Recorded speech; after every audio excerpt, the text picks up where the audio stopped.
Buddy, welcome back to Snake Talk. And I tell you, it's been a while. It's been a minute here since we actually had Snake Talk where it was just solo Snake Talk. So tonight we are, it's just myself, it's Jay in the control room, and it's you guys out there in the audience. So I appreciate it. Last week we actually had Ari on from Texas, which is amazing, and our super chat feature wasn't working.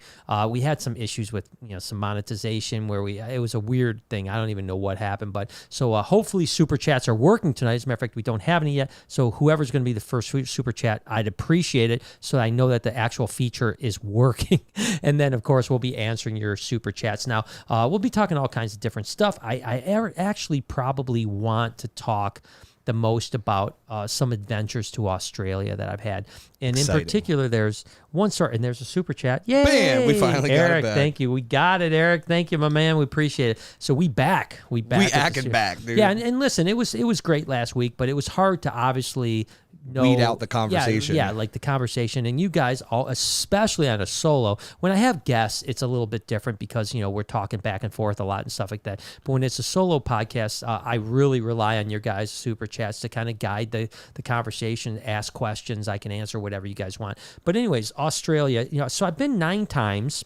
Which is insane in general. Yeah. Well, it's a bummer that I haven't hit 10. COVID has really screwed Delayed that one that up. a bit, yeah. And of course now, you can't really get into Australia unless you're willing to quarantine for 14 days. Which you ain't got that kind of time, baby. well, not only do I have that time, I couldn't do it. You know what I mean? It's It's like being in a jail cell for 14 days. You walk in there and from what my understanding is they literally take you from the airport to a hotel of their choosing, the government, and literally you are literally locked in. Well, I think that I've heard they're pretty decent hotels. Oh, really? Good. But well, it costs I think it costs like a few grand. Oh, it's like you have to pay a few $1,000s to stay in a relatively nice hotel. That's crazy. And they bring you meals that 3 meals a day and Right. snacks or whatever you want or whatever. But you are not able. Like my understanding is, the door is locked and you don't even have a key to get out. Like that's what I've heard. I don't know if it's true, but sounds good. But I think it's pretty similar, and I follow a couple people online that have went through the quarantine process,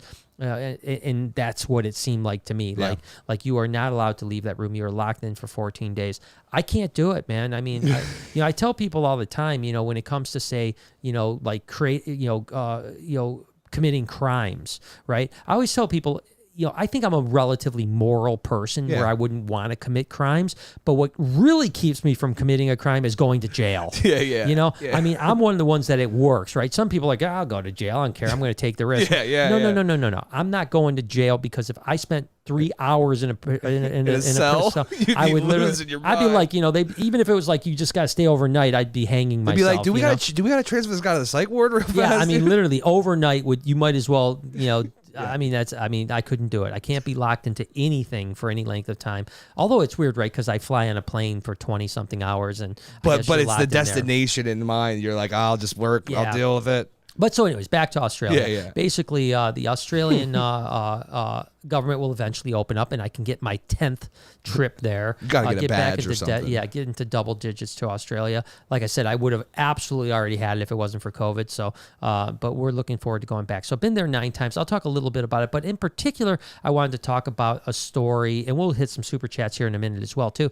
I want to talk about a story when I was on assignment with Discovery Channel for the show Venom Hunters, of course, and listen, first off and foremost, it was a TV show, right? Yeah, of course. And TV shows are not what they seem. I mean, they it's a show. It's entertainment. Yeah, and so I know that some people took some of the things that we were talking about because it was about hunting for venomous snakes, milking the venom, and then selling the venom. Now, there's a bunch of venom labs in Australia. I think there's 3 in Australia, and there's a bunch of them in America that create venom for a couple different things. They create it for antivenin, which is obviously for snake bites, but they also create it for medical research, right?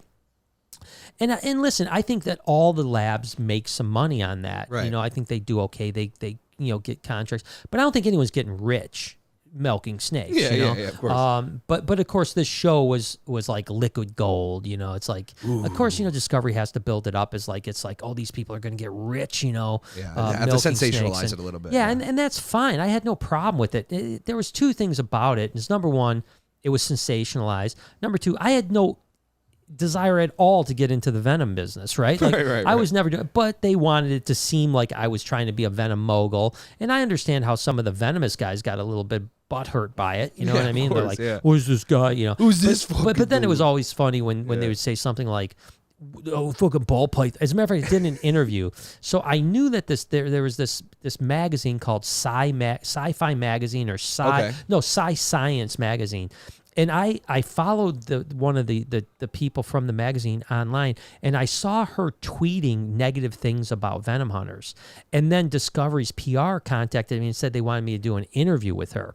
Oh, no. And I told them point blank, I said, I'll do the interview, but realize this is a trap. Yeah, right. Because I had done dozens, thankfully on the show, I was the front man. So like every interview from television to print to everything, radio, I was the guy that did the PR for the show.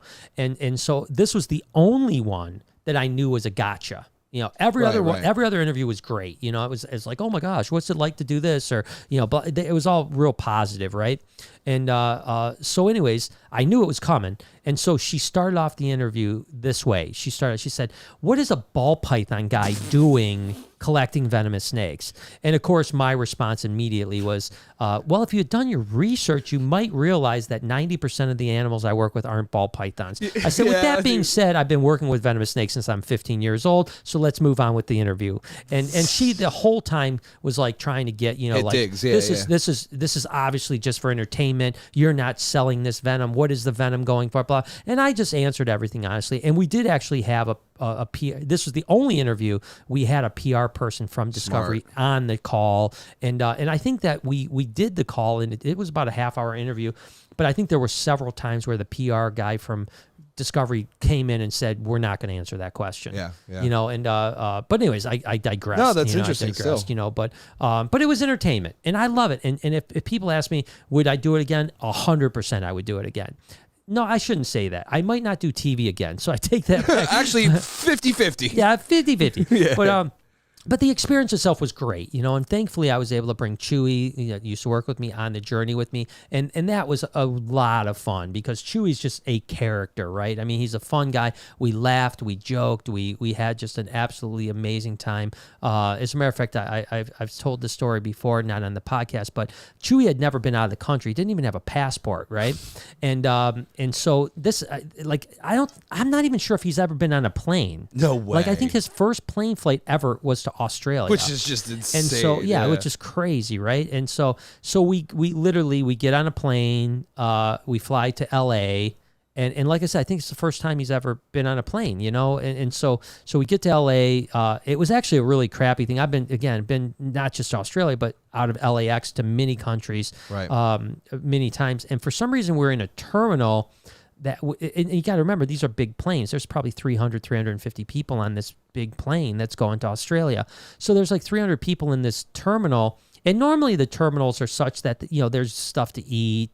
There's gift shops. There's different things. Literally, a terminal that we were in had one vending machine. Period. No. There was not one store. There was not one place to get a drink. There was nothing. There was a vending that's crazy. machine. I wonder why. And that was the only time I'd ever been on it. And again, you have to be. When we landed in LA, it's like a 3-hour difference between the flights because you have to go through customs and you have to do all this stuff. So usually when the connecting flight, you want at least 2 hours, but international, they usually say 3 hours. So we're there like 2 hours and 45 minutes sitting in this cold, kind of dingy terminal. A dungeon, pretty much. Yeah. And so we finally get on the plane. We're not sitting together, which was interesting. But Chewy's a drinker, so he got on the plane. He was just drinking it up. I think he took a couple Xanax and nice. And he was just like, he was good to go. So, we got up a couple times during the flight because I don't sleep on planes, right? I don't sleep. So we got up a couple times and chatted, and stuff like that. Maybe twice the whole 20-hour flight. Well, actually, it's like 16 and a half hours from LA. Split hairs here. Yeah, exactly. Yeah, it's 20 hours. So we land in LA or in Sydney, which is, again, we leave LA about midnight. And then you land, it's like a 15 or 16 and a half hour flight, but you land at like 6 a.m. because of the time change in Sydney, right? So now it's morning time. I haven't slept all day. Chewy slept from drinking and drugs or whatever. Not That'll do it to you. That'll do it. They were prescription Xanax. His doctor prescribed them to him. Alcohol not as prescribed. Yeah, for not sure. as prescribed. But so we get there at 6:00 in the morning. Again, Chewy's never been out of the country. We've got to fly to Perth, which is another 5.5 hour flight all the way across the country. And I, back like now it's great traveling, right? This is, 6-7 years ago. So now it's great when you travel because you're like, when you got Verizon, you just literally get off the plane and hit, I'll pay the $10 a day to have Verizon in Australia. That's dope, yeah. Back then you had to switch out SIM cards and have an Australian SIM number, a card so that you could communicate. So I'm like, Chewy, I'm going to go get a SIM card. So I have a phone so I can stay in contact with because the production company, the camera crew, sound guys, everyone already in Perth. They got there a day before us to scout location and stuff like that. So we were flying in a day later and I had no connections at all, period. I didn't even know who was picking us up from the airport. Oh, wow. I had a number to call when we got to the airport. So I had to get a SIM card. So literally, now we have a half hour from the time that we landed to when we have to get on a shuttle bus to take us to another terminal to fly to Perth, right? Okay. And so we have 1.5 hour. So I go to the SIM card place and I'm like, Chewy, just hang here. I'll be back in a minute. And so I go to the SIM card place. It takes me like 10 minutes. I get done. My phone's working. Yay, I'm good to go. Everything's working out great. Yep. I go back. Chewy's gone. Of course he Completely is. gone. Of course he's gone. Completely dude. gone. And so I'm like, what the hell? So I walk around the entire terminal, can't find him, cannot find this guy anywhere. And now we're like 5 minutes from the shuttle. People are loading onto the shuttle. Oh, no. And I'm like, I'm not missing this plane flight. And I'm like, I'm going to make one more walk. If I don't find Chewy, I'm just getting on the shuttle. I gotta go. And I'm done. And now I'm thinking to myself, this is a guy that now does not have a phone. Not only does he not have a phone, but he has no contact information for anybody in Australia. Nobody. And now you have a different SIM card in your phone. Do you have the same number?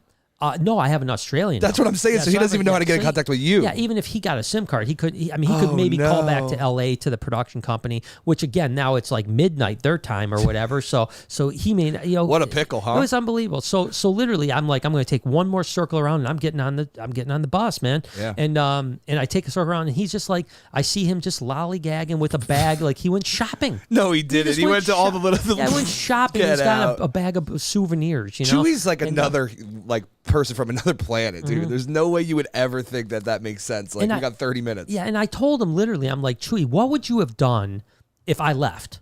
And he's like, I don't know.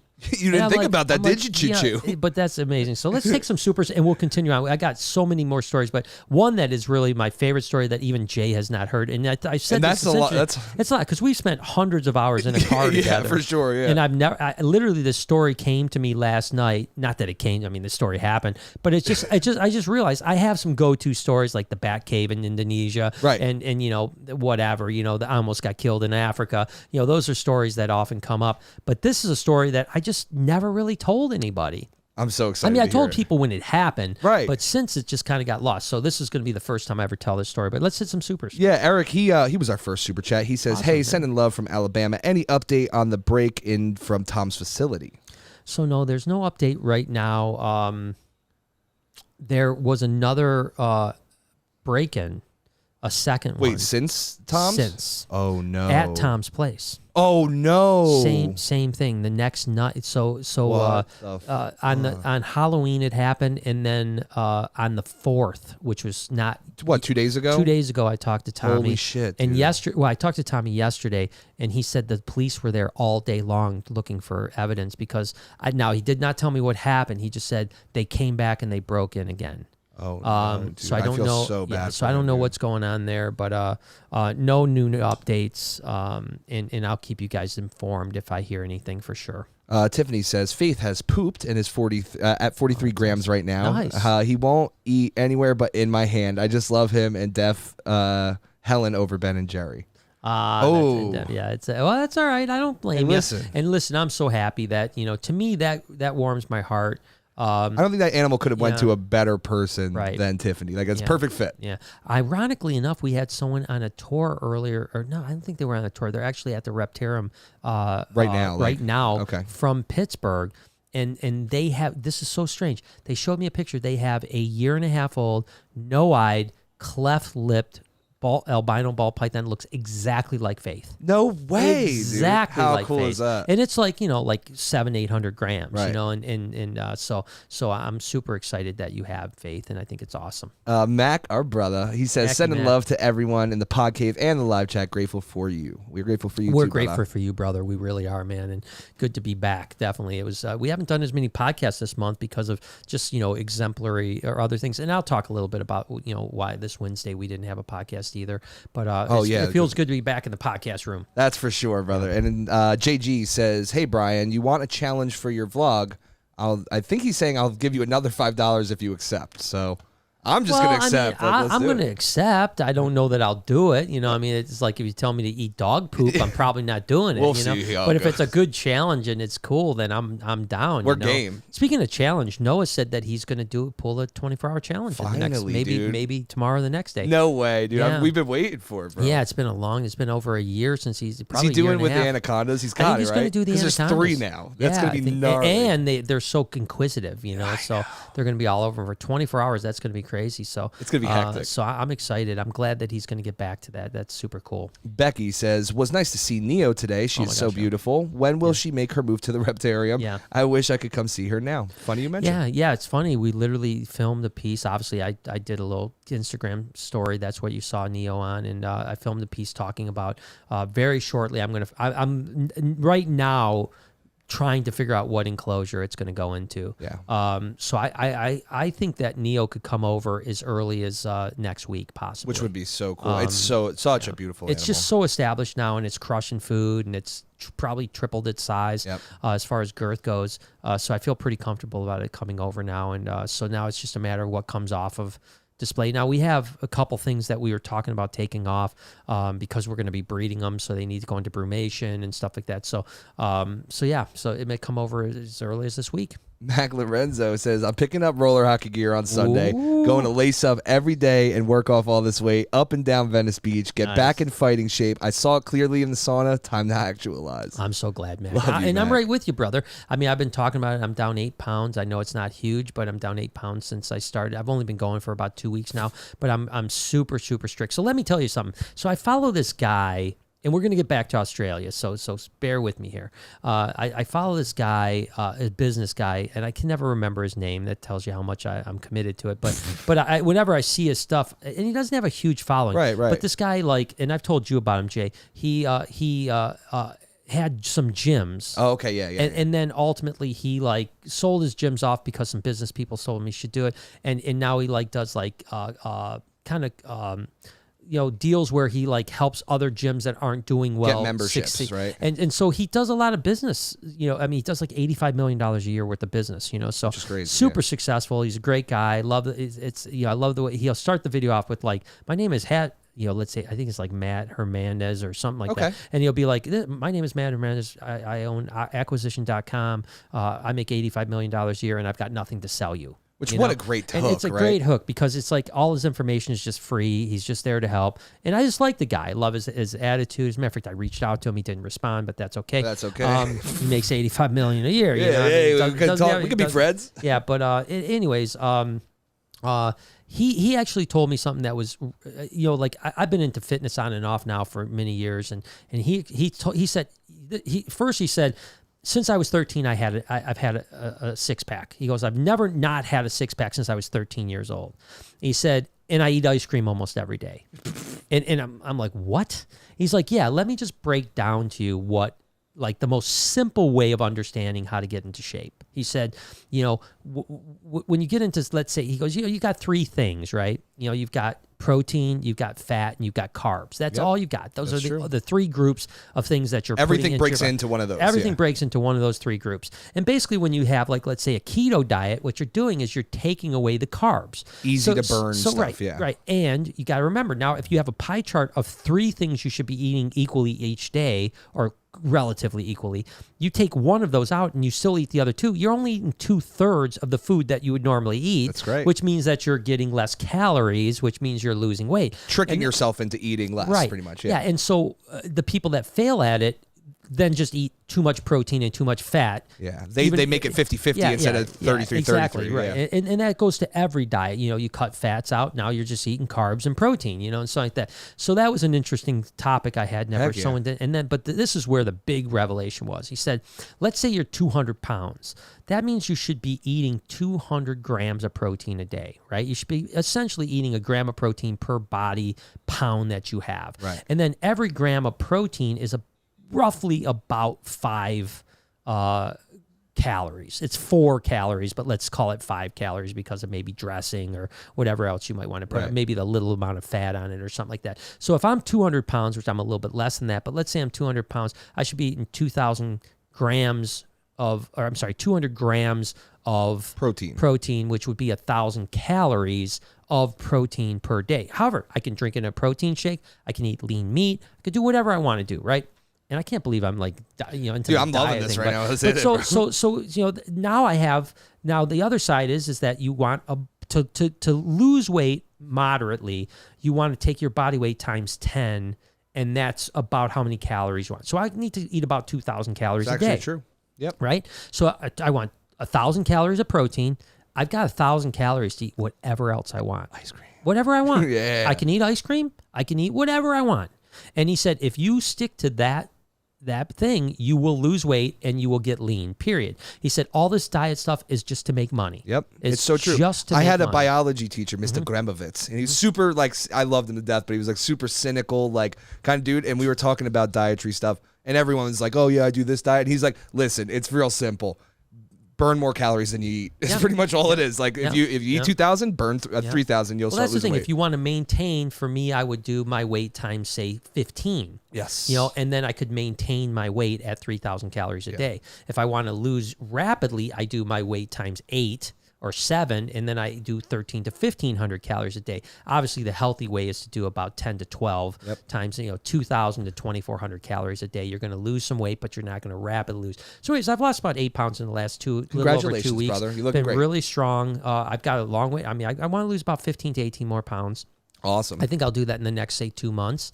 Back to the gym, something like that. So Mac, me and you could do it together, brother. And there's my advice to you for fitness. So let's move back on to a couple supers, and then we'll get back to Australia. Edward says, good old Chewy. Remember the time he killed somebody at the hospital? Classic Chewy. Did that actually happen? So he didn't kill. So there's 2 stories I love. So Chewy worked at a hospital before he worked at me, and he was the guy that pushed patients around. Right.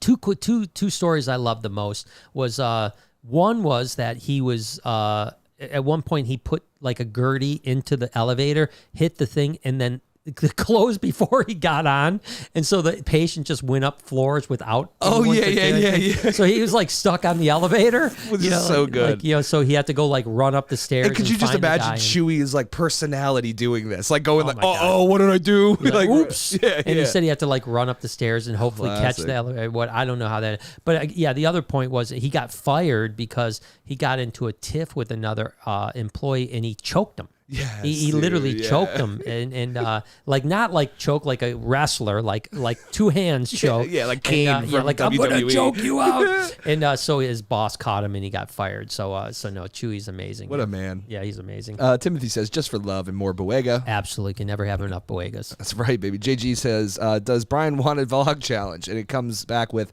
10 straight vlogs. Ivy's not allowed to appear in a vlog for 10 days. I think that happens all the time. Yeah, we could do that easy, bro. I think you'd be surprised. I mean, now is she in the background? You're talking about Ivy, I think if you go back in our vlogs, I would say on average we probably have her in anywhere from every 6 to 12 vlogs. Yeah. That sounds about right. So I mean, there's absolutely been many vlogs that many times we went 10 days without Ivy being in the vlog. It may not seem it that way, but she's an impressive snake. She's an awesome snake. She's one of my favorite snakes. So I want her in the vlog. Most people want to see her in the vlog, and I don't think I show her enough in some cases, to be honest with you. I don't disagree. But yeah, there's many times we go lots and lots of days without Ivy. Now she's in the background, but I don't talk about her, if that's what you mean. Nolo says, been working a lot, so haven't been able to catch you guys live. I hope Tom can get justice. Keep up the good work. Well, thanks. I'm glad you caught us live this time, and I agree with you. I hope, listen, I mean, I don't know what I think that Tom said that the reward was up to $2,500. Then I kicked in $1,000, so it'd be $3,500. I'm assuming some other people are going to kick in, and at some point we're going to get to a number where someone's going to rat someone out. That's right. You know what I mean? Not to mention these guys probably aren't the smartest characters on the planet, and someone's going to know something. And if the police were literally there and taking it super serious. And I'm sure that has to do with the FWC probably be putting pressure on the police too. The FWC doesn't want to have wild croc monitors running around South Florida. No, that's not a good look. And everything else that's over there. So I think that now that the police were on it hardcore, someone's going to get caught. And I hope that they get held to the highest justice for it. Too. Yeah. Lindsay, our girl Lindsay says, we're just talking about you. Hey, Brian and Jay, my mangrove finally tease-fed a pinky. Not fabulous, but it's something. Why are mangroves always pains? Congrats on the weight loss. Well, thank you. It's just a start, Lindsay. I've got a long way to go, but and it's great. Just that it ate is great. It means it's going to get started for you. It's a captive. It's doing great. You're going to do great with it, and I'm glad that you have that animal. It's going to ultimately be a good thing. She's doing a lot of great things when it comes to education. So, you know what? She did this Iowa presenters thing, and I think there was 3 or 4 different events where like librarians and other people come and you could present what you do or whatever. And there, I saw there was a guy dressed up like Abe Lincoln or some shit. Seriously, stuff like that. Love it. And it's I wish Michigan had that. Could you imagine the events that we would pick up if we could go to a place where there was a central place where people could almost go like an event expo. Yeah, which is man, weird. my gosh, I would. So cool. So Iowa has it, Michigan doesn't. So I was jealous, but she's going to crush that. Oh, world. heck yeah! She said she wants to be known as the Iowa reptile girl, and I think she will. I think she will too. She's putting the effort forth. Yeah, I think it's great.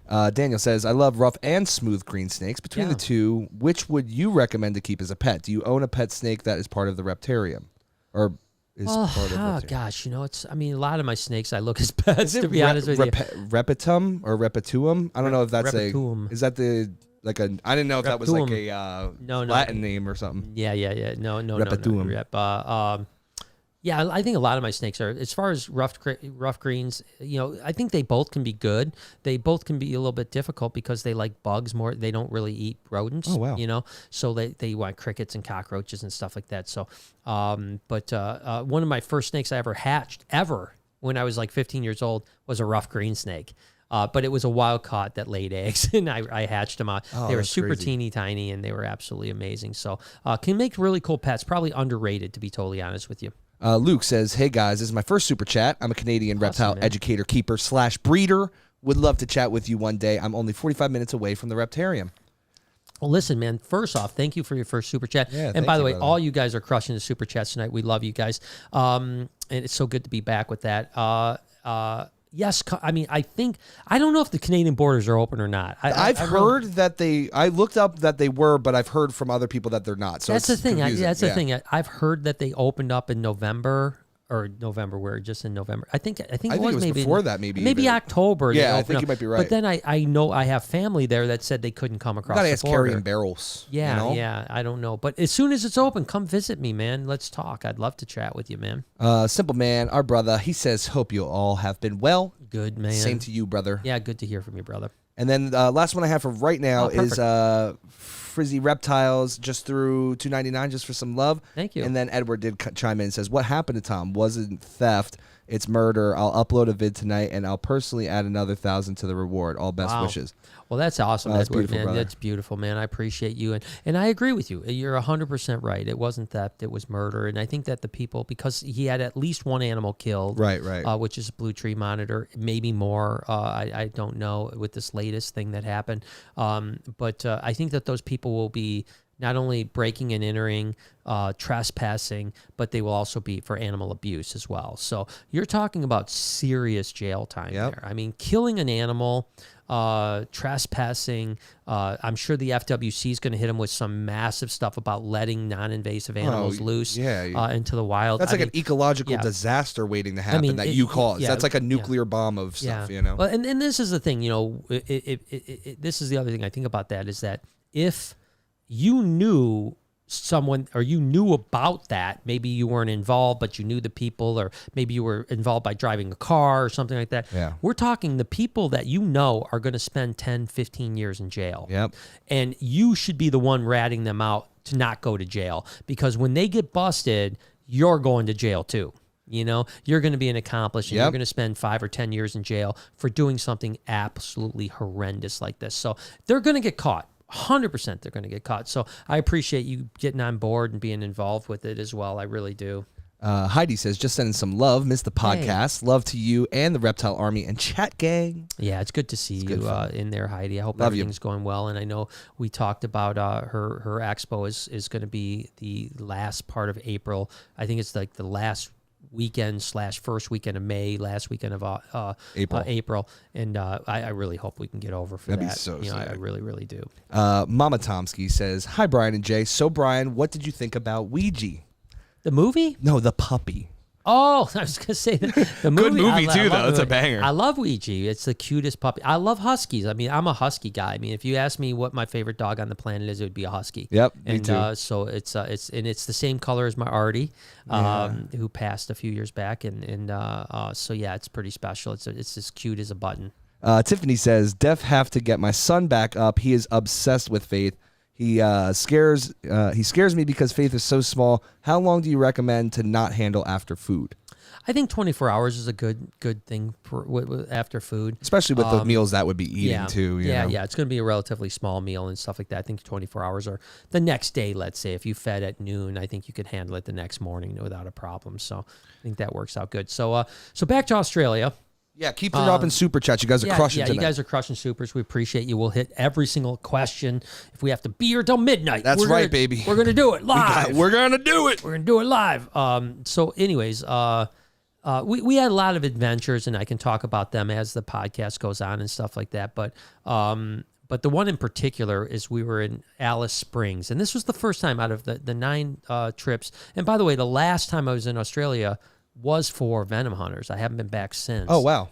So that sucks because, it's been way too many years. I was going at least once a year. And then going for a job like that's different than the last probably 8 times you went. Yeah, no? I mean, yes and no. One of the times I went, I took, and I'd like to know from you guys what you think about this. I've thought about doing it again. It was an interesting experience. One time I took 15 people to Australia on like a eco tour, right? Oh, that's sick. Where they I lined up all the stuff. We started we actually started in almost like a photo workshop, but with animals, like animal workshop. Yeah, animal stuff. So we started in Northern Territory, Darwin. We did we went out to Fog Dam, went herping, caught fuscus, which is Australian water pythons, slaty blacks or slaty grays. I'm sorry. A bunch of toads and stuff like that, frogs. Then we went out to Nurlangi. Then we went to the Cage of Death. Then we flew to Brisbane and we did the Australia Zoo. We had an afternoon with Bob Irwin, with Steve Irwin's dad, which is awesome for people that have no context. And then we did a bunch of herping and did Mount Glorious and a bunch of different things like that. Visited a bunch of collections, and then we ended up down in New South Wales and did Sydney, Taronga Zoo, and then ultimately went up to Gosford to the Australian Reptile Park. Got a chance to get a behind the scenes sign, all this stuff. So it was a really interesting tour. Sounds like a hoot. It's a great thing. So I've thought about, I'd like to do that again, but and then I've had a number of the trips to Australia. I've been there as a speaker. So I don't think I've ever went to Australia even one time just as a vacation. It's always been for work. Yeah, I figured that. I just but I think, I don't know, I guess maybe my interpretation was like filming a show like that's probably like super labor intensive. Like there's probably no downtime, right? I mean, so we had 1 day off a week. We were there for a month. And we had 1 day off a week, so we had 4 days off.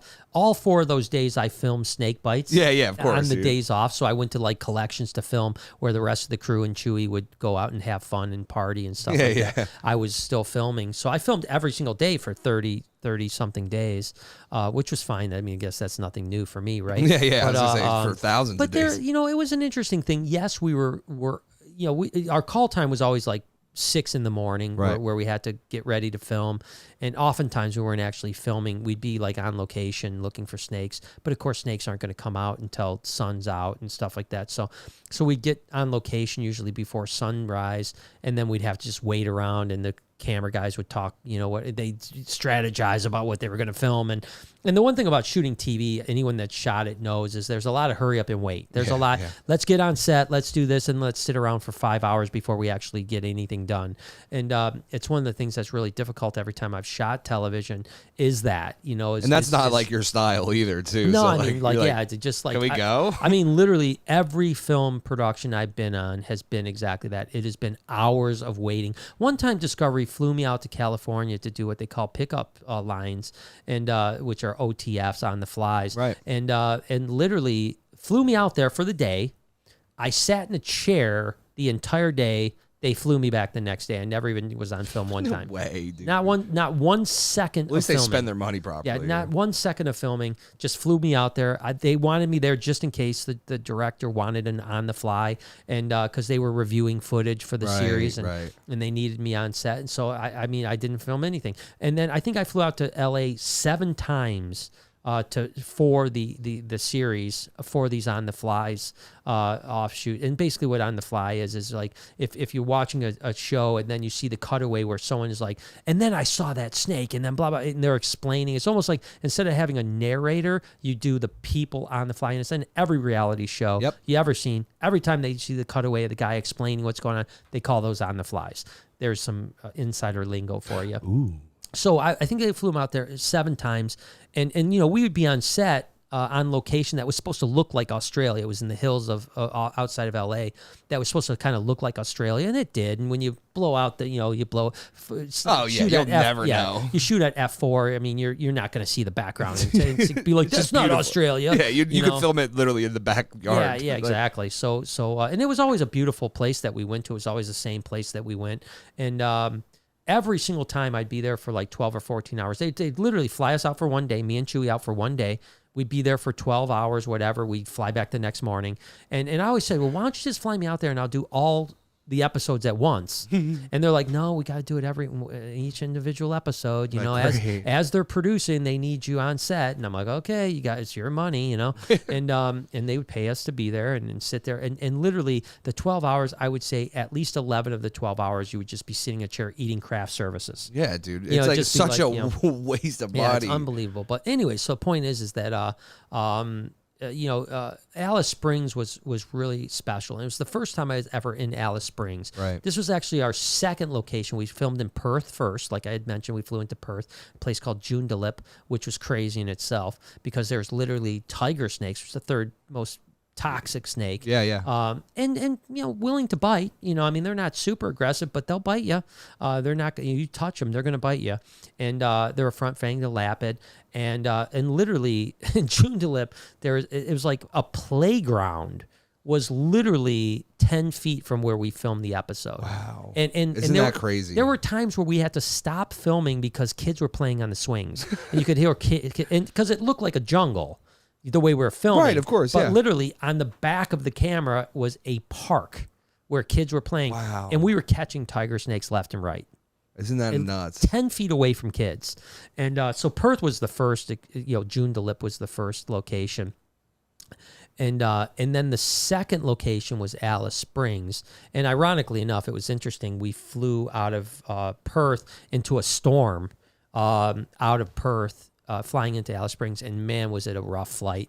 I mean, the first hour of that flight, we were bouncing around like a can in a washing machine, and Chewy was laughing because he saw me just suffering, man. He just saw me suffering, and so anyways, we made it to Alice Springs, and Alice Springs is probably, quite frankly, my favorite part of Australia. Really? Because it's the red center, and it's what you really think of Australia, right? It's that red sand that's just freaking just Australian. Yeah, no, I know it's exactly what you mean. And it's, although Alice Springs is the biggest town in the middle, there's nothing for thousands of miles, really. Basically, I mean, you got Uluru, which is Ayers Rock, but that's even just a small tourist town. Very few people live there. Right. So when you talk about actual next city of any substantial population, you're talking thousands of miles. So you're in the middle of nowhere, and it's not really that big of a town. You can drive through Alice Springs in 15 minutes, Wow. 10 minutes maybe even. But so we were there to hunt and catch for venom western brown snakes, which is a smaller version of the brown snake, and also mulgas, which are the king brown snakes, which are a pretty big elapid. Right. They're in the mid-20s when it comes to most venomous or most toxic, but again, very willing to bite. And they call them mulgas or king brown snakes, same thing. And they're really cool, lovely snakes, beautiful snakes. But both westerns and are both brown snakes. King browns are both brown snakes, but the mulgas are giant compared to one of the bigger elapids in Australia. And so we in Australia in this entire shoot, we weren't allowed to catch snakes without a licensed catcher, right? Australian government has a policy that like Americans can't go catch snakes. Really? Even though whatever we may have done that when we were out, the times I go out, I usually do it, but you're not allowed to. And of course, we couldn't film it and put it on Discovery Channel without doing what they need. So we always have to have a license. Every location we're at, we had a license. Snake catcher. As a matter of fact, the Joondalup one, we had Adam Thorne, who was on the Discovery Kings, or I'm sorry, the History Channel Kings of Pain. Oh, okay. He was our licensed snake catcher. Wow, how cool is Perth. And then of course he ended up doing Kings of Pain for years later for which History worked out Channel, great. Which was crazy. It's worked out great. Yeah. But Adam's a really cool guy, really good guy, and I love the guy to death. So good for him. I mean, I didn't want the job, so I wouldn't have taken it. But so anyways, so we had Rex, who I think that his place is called like the Reptile Discovery Center or something like that in Alice Springs. Really cool small reptile zoo. It's got a bunch of crocodiles. It's got thorny devils. It's got all the stuff from Australia. The Red Center. Really cool stuff. Brown snakes. And so he was the guy that was like on set, like behind the scenes as our licensed guy, right? And so we had 3 vans that were production vans that had the crew, equipment, driving us back and forth and stuff. 3 different crews or 3 different vans. So we caught a western brown snake in what they call spinifex, which is like this grassy stuff that cut the shit out of my ankles. Oh, I know what you're talking about. I was literally tore up. It looked like Edward Scissorhands got a hold of my legs. I mean, that's how spinifex will rip you up. And so we catch a couple western brown snakes, and the deal is that because he's licensed, we can take him back to his place and actually milk them, right? And that was in this series for our team, that was the only snake we milked on film. Personally, although we did milk some taipans in a venom lab in Gosford, but in the field, those were the only snakes that we milked was a western brown snake. And so, anyways, point is that we catch these brown snakes. He puts them in tubs, like some Rubbermaid tubs, and puts them into the van. And we're going to take them back to his place later on because we're still hunting for snakes. Basically we would, and this is why it's crazy. It was the best time, right? I mean, we're literally from whenever sunrise, 9, 10 in the morning, whatever it is, till like 5 at night. We're just snake hunting. That's all we're doing. That's whole life. That's all we're doing, and they're filming it. I mean, that's all. I'm walking around in this beautiful place. Crystal blue skies, nice and warm.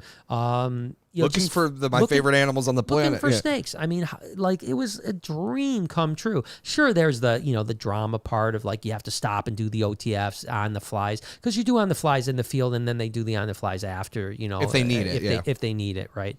And or they'll sometimes be like you got to walk up that hill 5 times because they want to do a drone shot and they want to do this angle stuff like that. But other than that, you're pretty much just looking for snakes, which is freaking awesome. And me and Chewy are having a great time back and forth. And so anyways, half the day goes by and the producer, his name is Arenze, comes up to me and goes, "We have a problem." Uh-oh. And I go, "What's up?" And he said, one of the western brown snakes is out of the tub. No way. And I go, "What?" So we all go to the van that it's in. Rex, of course, that was the one that was responsible for this, is like, "Oh, I'm sure it climbed out of the van. It just climbed out of the van." I look at Lorenzo and say, "There is 0 chance that snake climbed out of this van. 0 chance." I said, "That snake is in this van." And we had gear in the van and everything. We took every piece of gear out, looked through every piece of gear. not there. But this is a cargo van with all the holes in the walls. No. The steel holes. Oh, yeah, I know exactly what And I'm you're like, talking Orenzo, this is the deal, man.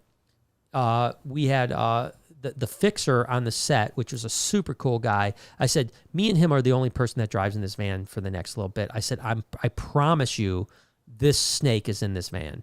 And then he's like, well, we're leaving in like 4 days. How do I return this van? I said, you've got to tell the people that there's a western brown snake in this van. I said, you cannot not do that. I said, if Discovery Channel has to pay $15,000 to have this van tore apart, you have to do it because someone is going to get bit by a western brown snake, the next person. Die, and I said, you can't let that happen. And so he's like, all right. So it was weird. So for like 2 days, me and the other guy, whose name completely escapes me now, were the only ones that were driving back and forth, which was like a 45-minute drive. And by this time, it's almost nighttime. So it was kind of crazy. We kept on having like our phone lights on, and we're like looking around like, oh, think you might hear something. Yeah, it's like, you know, and so finally, I think after the third day, everyone started feeling like, nah, that snake climbed out. I was still 100% in the camp that snake was in that van. Yeah.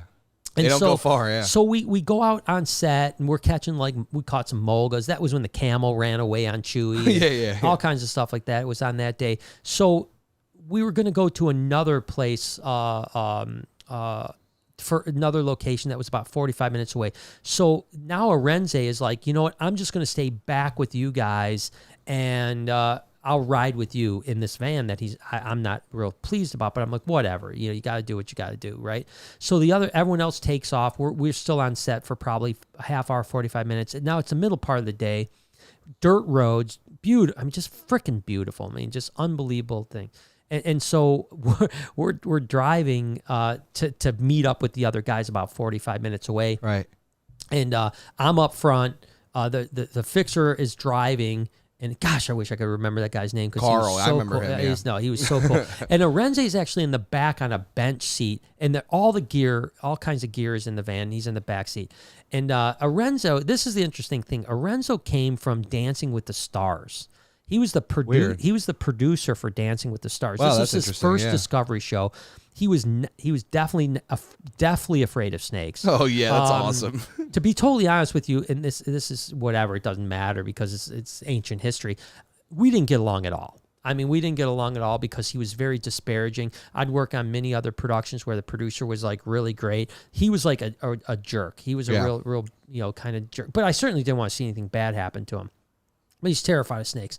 So literally, we're driving down the road for probably 15 minutes. We still have a half hour to go. This dirt road, bouncy. All of a sudden, we just hear Arenzo scream at the top of his lungs. No. And I take it back. There was actually, Chewy was in back with him too, right? Okay. So Chewy and him were together. And so we hear Arenze scream. And I look back and I literally look over and I say, slam on the brakes. It's got to be that snake. I couldn't see what was going on back there, but I knew it was a snake. Yeah. But unfortunately, get this, the door locked from the out, like you couldn't open it, but from the outside. I literally my adrenaline's pumping so much, I ripped the handle off my door. Get the fuck literally ripped the handle off my door to get out. I jump out of the car. Yeah. I run to the back. I fly the door open. Arenze literally somersaults out of the van. Chewy is now like pushed to the front of the van, like screaming. They're both screaming at me. I look up and that brown snake is dangling from outside one of the little holes. Yo, and what no happened way. was literally, and by the way, our fixer, whose name I can't remember, starts rolling on his camera immediately. Of course. Like, I mean, from the time we slam on the brakes, he jumps out and he's got his video camera going. He's got me opening the door. He's got Arenzo rolling on the ground. He's got the snake going out. He's got Chewy in the background screaming. What a scene. It's like everything like this. So what happens, I guess, is they're just driving down the road and Arenze's got a ball cap on, right? A baseball cap on. Right. And literally, Chewy looks at him, and the snake is bouncing on the brim of his hat. No way, bouncing bro. on the brim of this guy's hat. Boom, yeah. At every bump we hit, he like screams to Arenzo. Arenzo looks up. The snake is in his face. Holy now shit. Arenzo screams. We slam on the brakes. Hence, he rolls out of the car. Now I have to try to get this snake. It's half its body is in a hole, the steel hole, and I can't let that snake get back in there. Right now, this is a I think number 3 deadliest land snake on the planet. Right. And they like to bite. And I have to somehow. Chewy's still in. He can't even get out of the truck. He can't even get out of the van because the thing is blocking his way. So he's screaming. I'm trying to figure out a way, like, how do I get the snake out? So I'm grabbing the snake mid-body. It's coming around trying to bite me. Whoa. I'm letting it go. I'm grabbing it mid-body, letting it go, slowly getting the snake out. Finally, I get the snake out of the thing. And Lorenzo is the whole time is still screaming outside the van, literally screaming. Not helping at all. Yeah, like he's going crazy. Chewy is screaming. I'm trying to freak out. I've got, I think his name was Vic, if I'm not mistaken. Vic, he's filming, and I'm just like, oh, this is the best scene. Yeah, this has to be. Yeah. And so I finally get the snake out. We get it into a tub. We actually had a snake bag, so we get it into a snake bag, get it into a tub, tie it off, and unfortunately, of course. We showed the rest because when this all went down, Arenza called up the other production guys. Yeah, right. They actually shot over from the location because they thought they'd shoot some pickups and some OTFs and stuff like that, maybe to make the scene, right? Whatever, because it was by far the most dynamic scene that we had shot the entire time we were in Australia. And so we got back to the hotel later that night and we watched it. We watched all the raw footage, and it was classic. Probably so good, unbelievable. dude. But Discovery wouldn't let it go out. They were like, they wouldn't let anyone have the footage. Really? They were like, this doesn't show professionalism. One of our producers can't almost get killed by a snake because we let a snake go in a van. But the point was, we actually, I think the next day left Alice Springs or 2 days later, and I just think about that all the time. Like, what would have happened if we would have turned that van back in? And that snake was in there. I think that they would have done the right thing and told them that there was a snake loose. Do you? But I don't know. Because it would have probably cost Discovery $15,000 to have that van tore apart. I don't think they mind the money as much as I just wonder if the people bringing the van there would give a shit. There was even one night that we literally parked the van in the hotel parking lot and turned the heat on to high. For like an hour. It was like 110 degrees. Just to cook it just almost out. Hoping that it would come out and nothing. And that's why that Rex kept on saying, oh, no, it got out. It's just a shame they wouldn't use it and just be like, we must have left the door open and a snake crawled in here. It's like it doesn't have to make your fault. Like, God, that's such a good scene. We got to go find it. I wish I could somewhere. Get that It's on our hard drive somewhere, I bet. Yes. It's in an archive of Discovery Channel. There's no doubt about that. But that's such a good story. I'm so glad. So there's stories. So let's hit a couple supers. Dude, yeah, of course. Yeah, let me get up to Let me know what you guys think of that story, too. Yeah, that's insane. I could not imagine. I couldn't imagine. And I love snakes. I couldn't imagine if I had one on the brim of my hat, for sure. Yeah, it was crazy. Frizzy says, hey, Brian, super proud of you for dreaming big and now making it a reality. Watch my Insta Reels coming. Fire coming. Yep, Sorry. All right, man, I'll watch. Yeah, he's been sending me some real stuff. That's pretty cool. I was going to talk to you about it, actually. Yeah. I told him I was going to rip off his style here, but I told him I'd tag him in it. So, but he's been doing, he did this really cool one that got 50 million views on Reels. Yeah. Where it was 3 pine cones that almost looked like a shingleback skink, and he was holding in his hand, and then it would snap over and there'd be a shingleback that we can do something so similar. it'd be super, super cool. It was a cool thing. And then he did a whole bunch with a stick where it turned into a snake. And, wait. Does he do the... Oh, I have to see it because there's a guy that does these weird digital glitchy versions of what you're talking about. This one isn't. This is an actual snapshot? Yeah, it's just a white stick and then it turns into a leucistic that's cool. Yeah, that's really dope. But it's really cool stuff. So he's got some good stuff on it. Keep crushing, brother. Go keep crushing, and we might steal you for a little bit. But but we will give you credit. Daniel says, as a truck driver for Yellow, other drivers ask me, why do people call you Snake? I tell them I love snakes, I own them, and I help remove wild ones for people or campground and give positive education. That's awesome, man. That's cool stuff. There's a lot of, I don't know where you're from, but obviously people out west, there's a big market for snake removal. Yeah. In Australia, there's, it's a whole business. South Africa, obviously, we've done. So Heidi and Arno do, right? Heidi and Arno does. We did it with Warren Klein from Bushveld Reptiles when I filmed a documentary over there.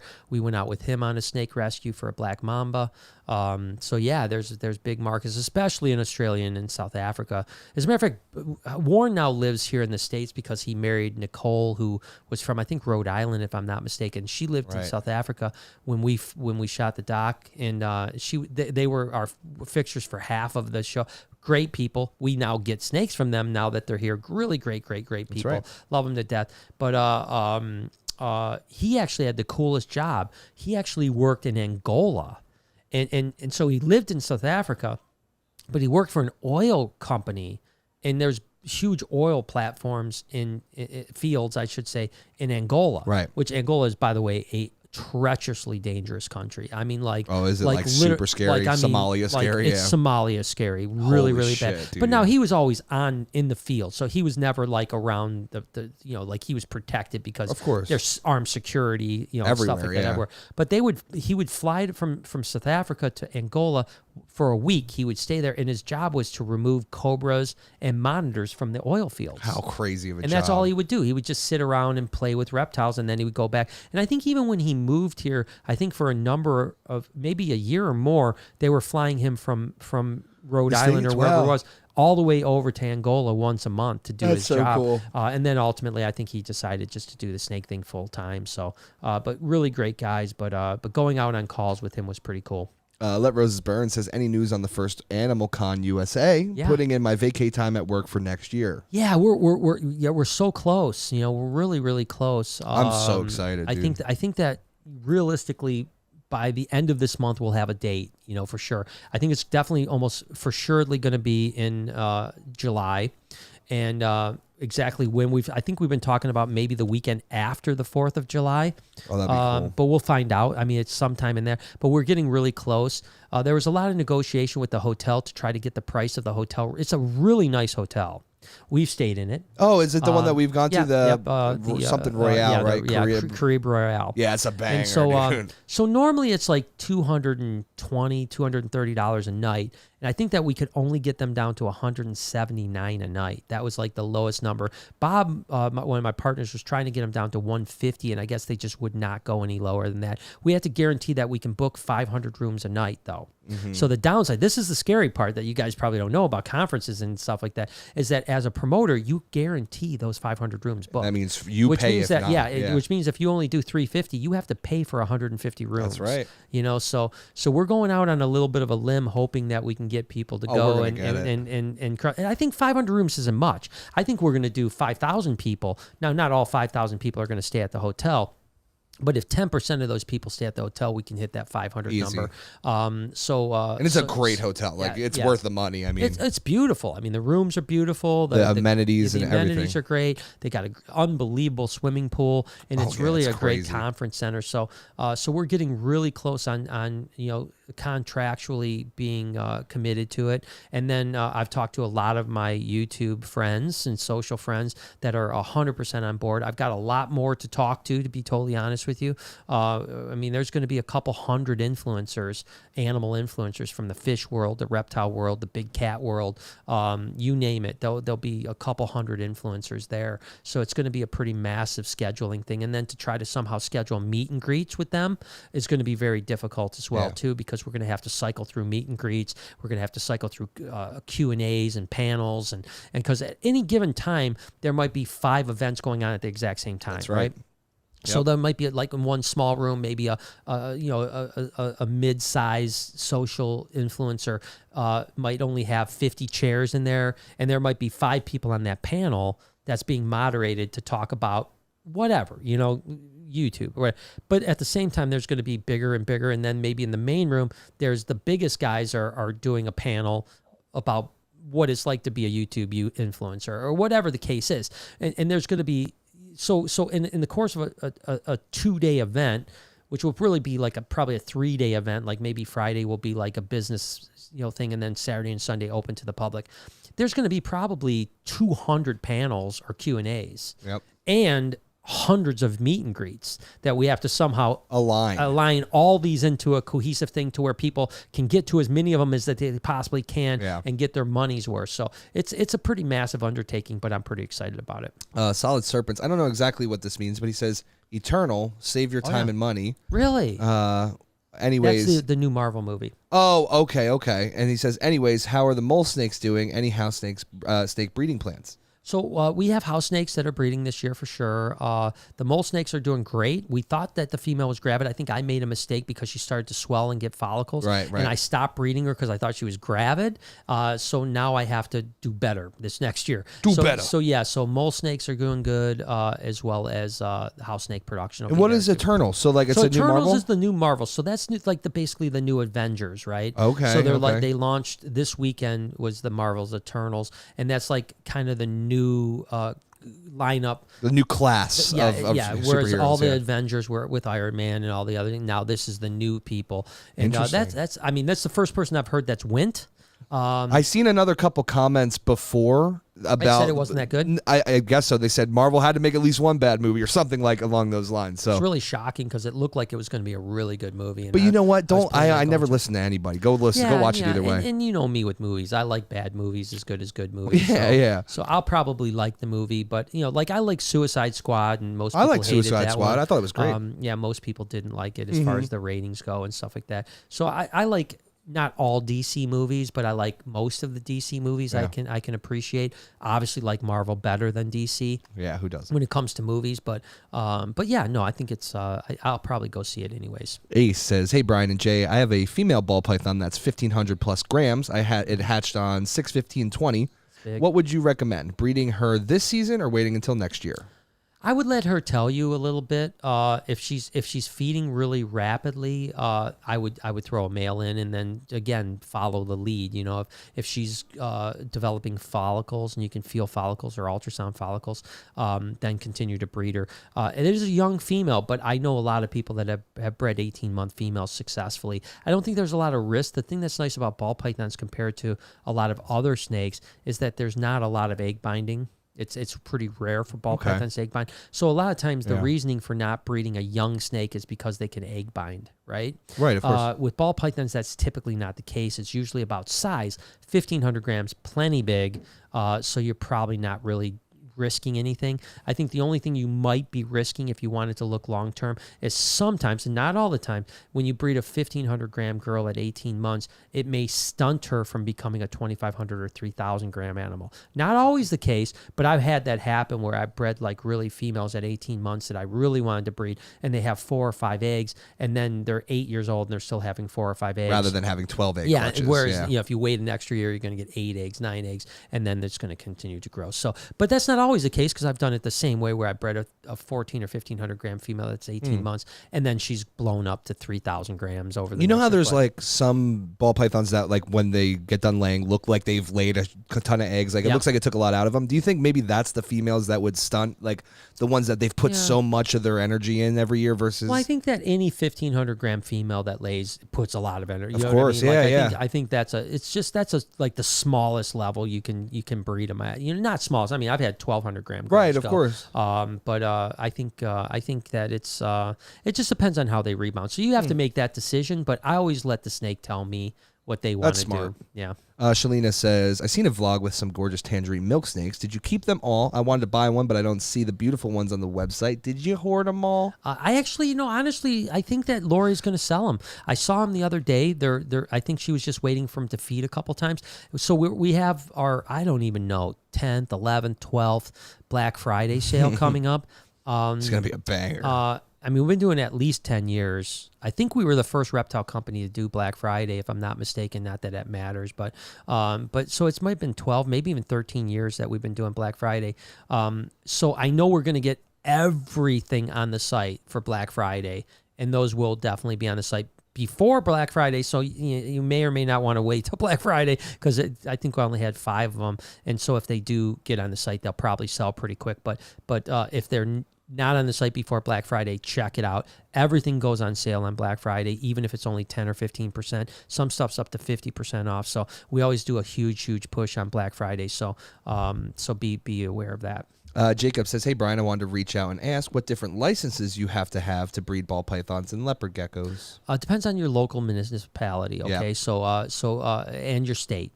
Some states require licensing, some states don't. Some you need permits, some you don't. So you have to check with your local people for where you're from. If you're not in this country, then it's a whole different thing. There are some countries where it's illegal to breed. There's some countries where certain provinces you can only breed certain things. So you have to really just check with your local municipality. I'm sure that you can even probably look that up on Google in some way, shape, or form, you would right? think you would think so. You'd think so. Yeah. Do some digging. I'm sure you'll figure it out. Becky says, I love your story. So awesome. Thank you. We had a great time. And that's not the end of the story. That's the end of that story, but the Australian stuff was pretty cool. We'll talk more about that as well as some other things too. Sharon says, hello, Brian and Jay. Stay awesome. Thank you. You stay awesome too. Drew Troit says, Drew Troit. I was just at the new Red building down the street from you. It's a huge vintage toy store. Yeah, he said he wants to collab with the Reptarium. Nice guy. We definitely got to do that. Man, I'm down. It's funny because I drive by it every day. It looks like a dope place, man. I mean, it's they do like crazy like toys and older vintage comics toys and models and stuff. Yeah, it's a really cool stuff. And they did a really cool job of refabbing the front of the building. It looks really like kind of weird and it's like shiny red. I mean, it's a dope looking place. I've been wanting to go in there. I honestly didn't know if it was open, to be totally honest. I didn't with you. either. Yeah. Because if you look, there's pylons in the parking lot. So I thought maybe they were still getting ready to go for their grand opening. So I'll go down there, chat with them, and I'd love to collab with them and love for them to come down. It'd be great. I love all our neighbors here in Utah, like I said, are very tight, and we're all really good. And that's one of the reasons why. And we're doing a vlog on that. That's going to be in the next couple days, next few days, about why I want to stay in this town. It's sometimes location is more than just your exposure. It's the way the city treats you. It's your neighbors. Yeah. I mean, we have great neighbors. I know so much about Bill from the gas station, more than you guys would ever think I know. You can't even imagine what he told him this morning. Yeah, you could never imagine. So. But I heard something about Bill this morning. It even shocked me. Yeah, dude. I was the one that heard it from I had a hard time looking him in the eye after it, actually. I was like, sorry, mister. Yeah. But we love everybody here. No, everyone is really great around here. We've got really some cool businesses, too, I mean, we obviously here we have the new toy shop, the vintage toy shop. Got the Death Museum, all that kinds of cool stuff all around here. So it's really cool. A great town, man. And so that's why I want to stay here. And like I said, we're doing a vlog that talks a little bit more about that and stuff like that. And also in a vlog that you'll see coming up, because obviously we film in advance, we had our first meeting with the planning commission.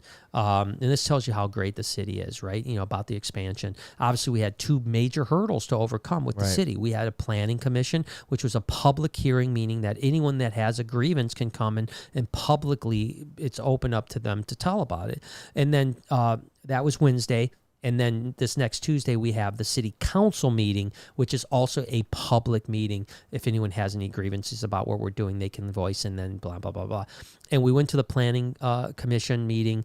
Not one person showed up that was against us. Not one email showed up. Not one phone call showed up to the planning commission. There was, I think, 6 people on the planning commission. Unanimously, they voted in favor of the expansion. And not only that, but the majority of them, if not all of them, not only voted for it, but said how exuberant they were about the expansion. So cool. So that's why I stay in this city. And you got to remember, the city is only like not even 2 miles by 2 miles. Yeah. So it's not like there's a lot of potential to move to another place. You know what I mean? It's not like I can go, well, I'll just, get a bigger building down the street, because there's not that many buildings in this city. Yeah. And literally, every direction of this city, if you went one city over, I couldn't have the Reptarium because of you're laws. not wrong. Every single right where city. I live, and I live 10 minutes away. I couldn't have that many. 10 minutes away from my south, east, west, north. 10 minutes away either way.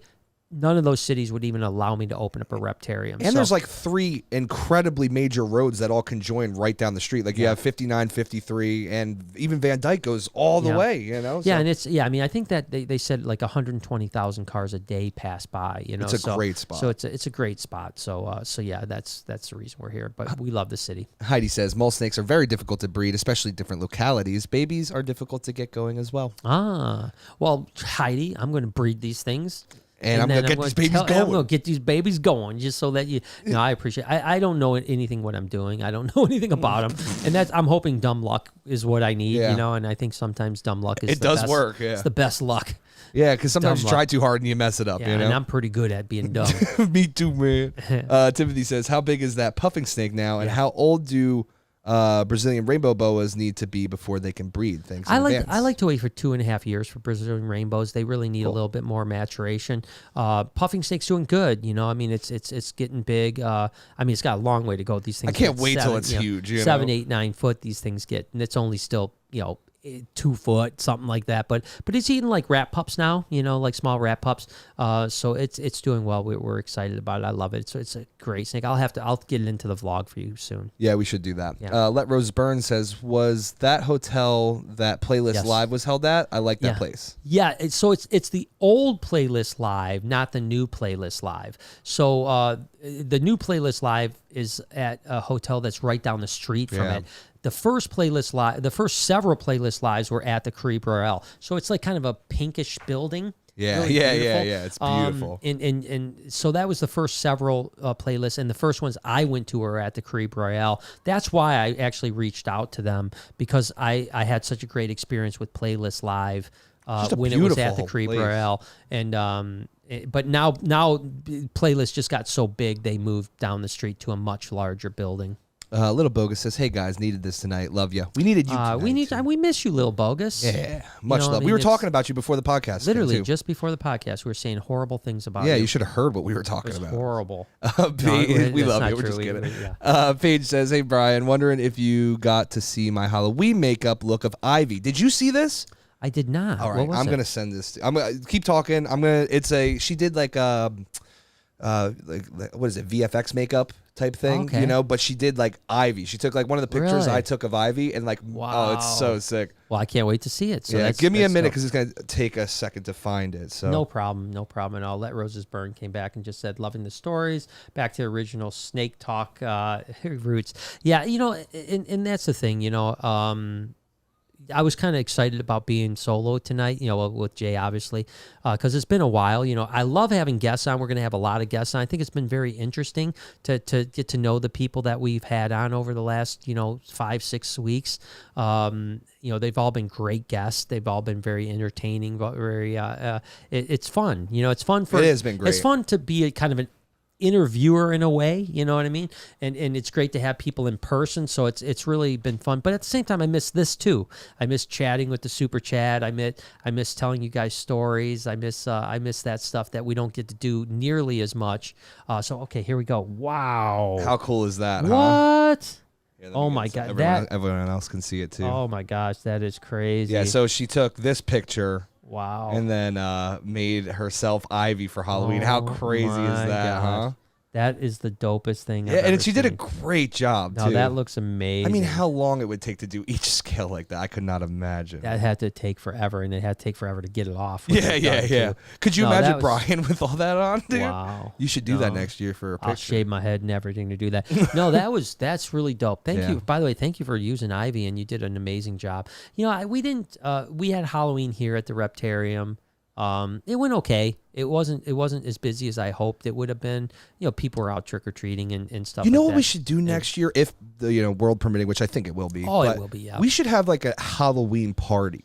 Yeah, because that'll make people that'll be something like people would want to go to. I'd want to go to it. That'd be super cool. I think that this next year will. Well, of course we could be in construction mode too. Yes, so who knows impossible. But we want to continue to operate the Reptarium during construction mode. But I really want to. I would think that by next year we'll be doing a lot more events, like special events, like the parties, and which are so much fun. Obviously, anniversaries and all kinds of movie nights and Herb Society meetings and maybe guest speakers during off nights. I think we're going to do a lot more of that in this coming year. Not only through what we want to do, because the world, I think, is going to be at the spot where it is. I think, as a matter of fact, I read something, not only, obviously, we won't get into COVID stuff too much here, but, not only do I think that, overwhelmingly, people have thought that the U.S. has turned the corner, and like we're in the end stages of this, and this pandemic will turn into an epidemic or an endemic instead of pandemic. But I read something that was really good from a virologist that said, COVID isn't going away. We're just going to stop caring about it. That's right. I've said the same thing since the get, bro. And so I don't think that, I think we're going to see much less numbers. But when you really look at, I was surprised, and I don't know, let's look this up. How many people a year die from tuberculosis? Okay, we had a I just want to get a different page up. Yeah, you can do whatever when you want. I got you.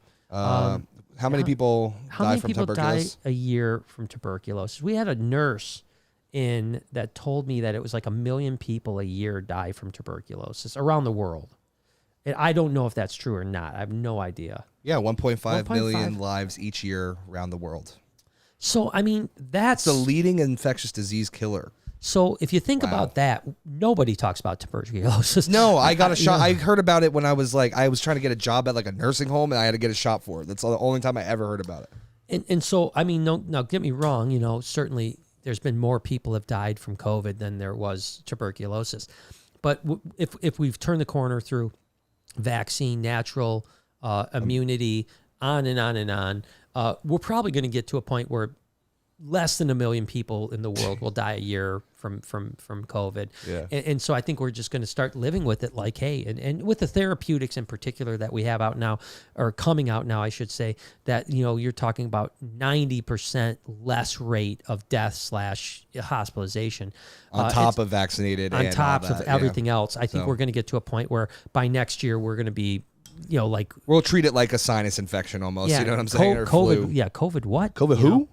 I think that when instead of when you catch COVID now, you're like, oh my God, COVID. I think people are going to be like, I caught the flu. Yeah, they'll just say it. I got COVID. I got to take a couple of days off. I'll be back to work, in 5 days or whatever. Yep. So my point is lots of events that we're going to do. And then we also have our animal educators, Aislinn and Jay, amongst others. And even Noah now has been coming up with a lot of ideas. So I think we're going to probably do a lot more events at the Reptarium than we have, certainly in the past 2 years. But I think even prior to COVID, we'll be doing a lot more events. Lynette says, Brian, ever think about putting a Christmas tree up at the Reptarium and letting us fans send you reptile ornaments to decorate it? Love that idea. Would be so. Yes, love that there idea. will be a Christmas tree. They're already starting to decorate for Christmas, which is ridiculous. I know. I seen the lights up this morning. But I love Jay. Let's make sure we do that. I'm just gonna write this down. Yeah, let's make sure that we that's a great announce that idea. in the vlog, because I would love to get your guys' ornaments, reptile ornaments. That would be absolutely wonderful. So yes. How cool would that be at the end of the season when it's all filled with ornaments? Filled with ornaments. Yeah. No, I love that. Is a great idea. I had not thought about it, but that's amazing. And then I believe that's all I got for right now. Oh, no, I got one from Edward. He says, solos are awesome, both here and on P-Hub. What a good joke. Good joke, man. He's always got a good one. Yeah, he's always got a good one. So, Australia, back to that a little bit. Obviously Alice Springs was our second stop. And then the third stop was actually it was in Ipswich, which is in Queensland. And that's we were in Ipswich / Barraroo, which is where the Australia Zoo is located, and we actually filmed that whole episode, all those episodes. I think we filmed there for 5 days, and that was on Bob Irwin's property, Camp Chili. So Steve Irwin's dad's so insane property, and we were looking and caught eastern brown snakes there. It goes back to a little vindication for me. The first time I ever went to Bob's place. I actually went to a reptile expo where I was the keynote speaker at a banquet, and I met Bob that day, and then he invited me over to his house. I think it was something like, he was like, "What are you doing tomorrow? Do you want to come over?" And I was like, "Yeah, I'm coming over." And of course my friend Joy was kind enough to take me there with her family, and because she knew Bob well, and we pulled up to Camp Chili, and so you guys understand, it's a 600-acre farm, not far from the Australia Zoo, and it was named Camp Chili because Steve Irwin had a dog named Chili.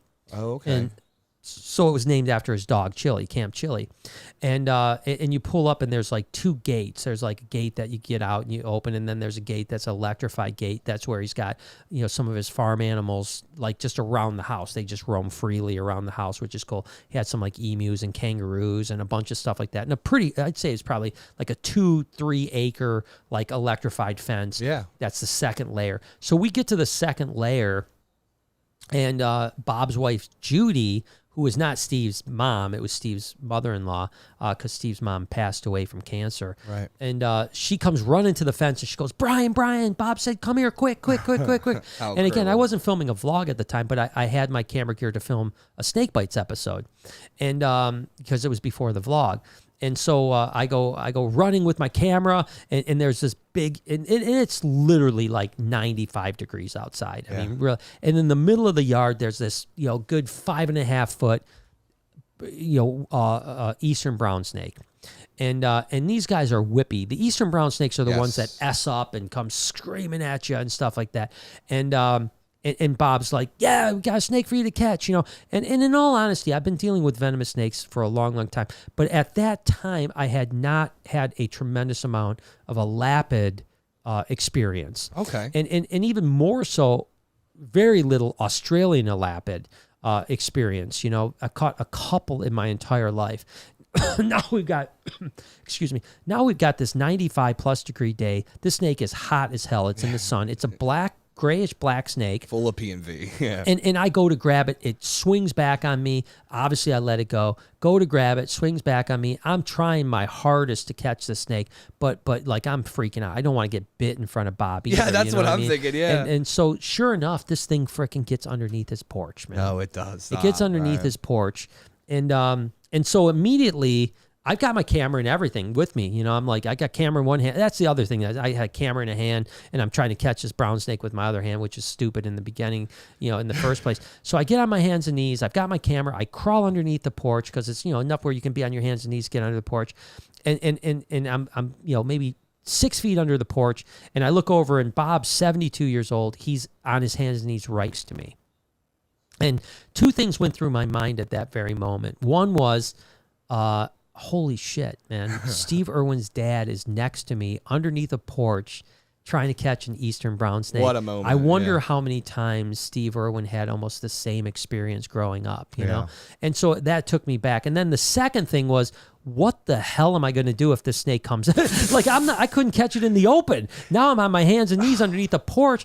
Thankfully we didn't find the snake. Yeah. And ironically enough, Bob emailed me about a week later with a picture of him holding the snake. That's adorable. And by the way, Bob has eastern brown snakes all the time on his property. Probably red-bellied blacks are in the area as well. And doesn't even have a snake hook on the property. Of course not. No snake hook. Not one snake hook on the property. So it tells you what a badass dude that is. And now, do you know that really famous video of Steve Irwin underneath a deck with a brown snake, and he's like, his face is like 2 inches from the thing? I don't remember that. Oh my God. I'll have to show you after the podcast. I'll show you. But I wonder if it's the same porch, because that would be interesting to see. Oh my God. That would be just crazy. If it was, it would be. I mean, Brian, like, look at me. His head was this close to this brown snake, and it like strikes at him one point, and he moves away real quick. He's like, "This is crazy." He was a nut, Steve man. He just had a knack for really understanding those snakes. I mean, but when you're, since you're a kid, you're catching brown snakes and you're catching, mulgas and stuff like that. I mean, you get, taipans. You really do understand them. And I know that, like, when Steve would catch a black mamba, for instance, he was always a lot more cautious, because he didn't know those snakes as well. He didn't, he could read the snake, but he didn't know the mannerisms of a black mamba compared to a taipan. Right. Very similar snakes, but very different as well.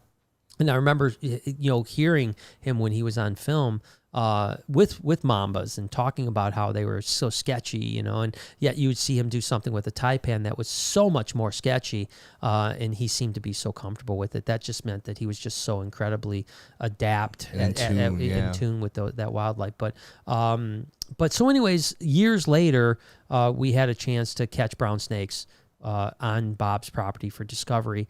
Venom hunters, and it was a real experience to have Bob behind the camera. I mean, not filming, but he was behind watching while we were catching snakes. Yeah. And number one, it made me feel good. It's one of my favorite photos of all time. I've posted it a few times on Instagram over the years. Is me standing with a eastern brown snake. Of course, no snake hook, just tailing it. And Bob is standing right next to me. And it's kind of like at the end of the day, it's like sun is starting to go down. And, that's so cute. And it's probably one of my favorite, pictures I've ever taken, just because it meant so much to me. I mean, obviously Steve is a legend, and Bob is what made that legend, and made Steve who he is today, or was back before he passed away. So we caught a lot of brown snakes. I think there was 4 or 5 that we got on Camp Chili property over that 4 or 5 day period. But filming there was really special, and we did get a chance to go to the zoo on the day off, and I did some filming, obviously, and got to see the zoo. I think actually it was funny. I think I went to the zoo. I don't think anybody else went, if I'm not mistaken. I think the whole crew, because we had a day off, and we were leaving. It was the last day filming, so we had the next day off, and we went into Brisbane, or they went into Brisbane, and we were flying out of Brisbane to fly down to New South Wales and to Sydney the next day. So I think the crew, even Chewy, decided to go into Brisbane and party on their day off and drink. And I went to the dope zoo. I went to the zoo and then hung out. And actually, ironically enough, with my friend Chris Smith, we played with his taipans and brown snakes at his place in Ipswich, and filmed some stuff for snake bites as well. And then they drove me to Brisbane, which was about a 3.5 hour drive. So that's the way I spent my day off, which was much better than drinking in Brisbane. But bet you they don't remember it. The thing I love about Brisbane is that there's like a canal, a riverway, and it's lined with trees, and all those trees, there's all the giant flying foxes, the big bats, right? I love those. I mean, we're talking hundreds and hundreds and hundreds and hundreds and hundreds. That's really right cool, in downtown Brisbane, man. Wow. It's a really cool town, and actually that was the only time I'd flown into Brisbane a couple times, but never went into the city. And when I went into the city to meet the crew to fly out the next morning, was the first time that I ever actually spent any time in the city of Brisbane. Yeah. So it's definitely a very cool city. I'd like to go back for sure. Let Rose Burn says, already sent some ornaments. Do I need to make more?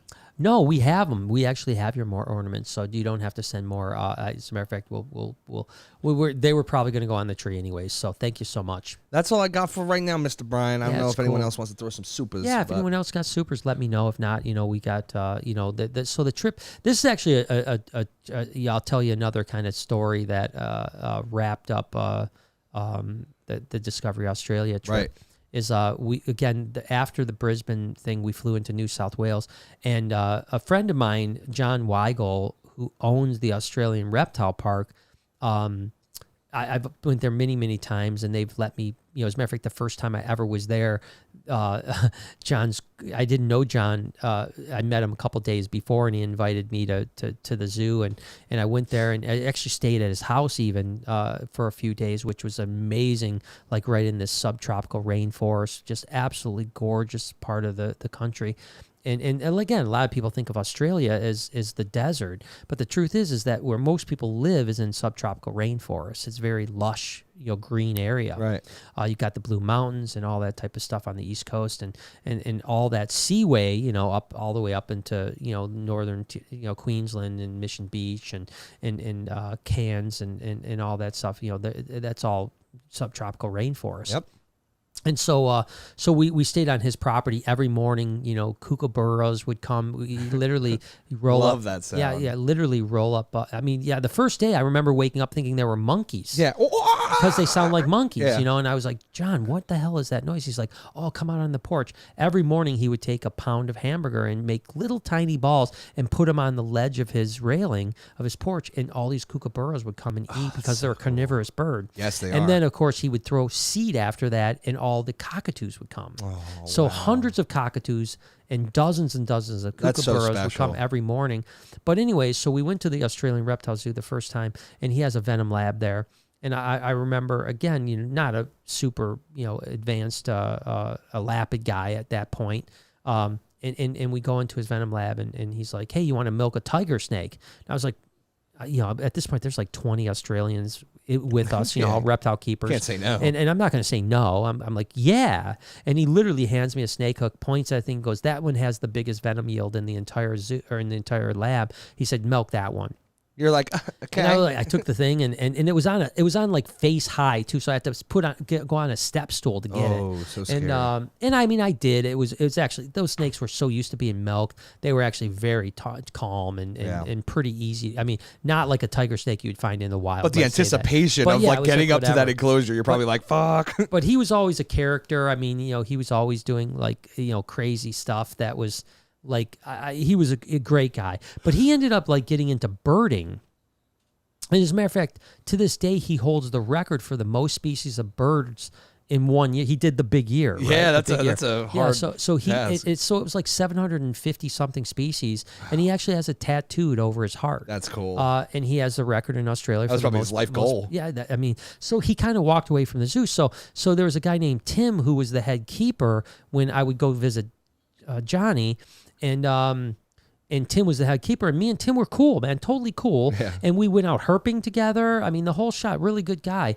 And so when Discovery made the arrangements with Tim, because now Tim is running the zoo because John's out doing birding. He doesn't even work at the zoo anymore. He owns the zoo, but he doesn't care. He's out birding. That's all he talks about, I guess.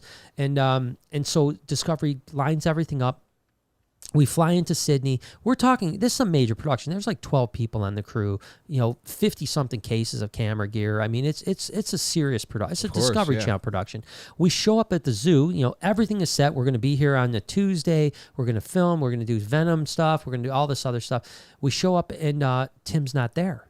He's not there. And so they're like, and no one knows that we're supposed to. They were like, what are you talking about? No film crew's supposed to be here today. What? So we finally get Tim on the phone, and he's like, it's my day off.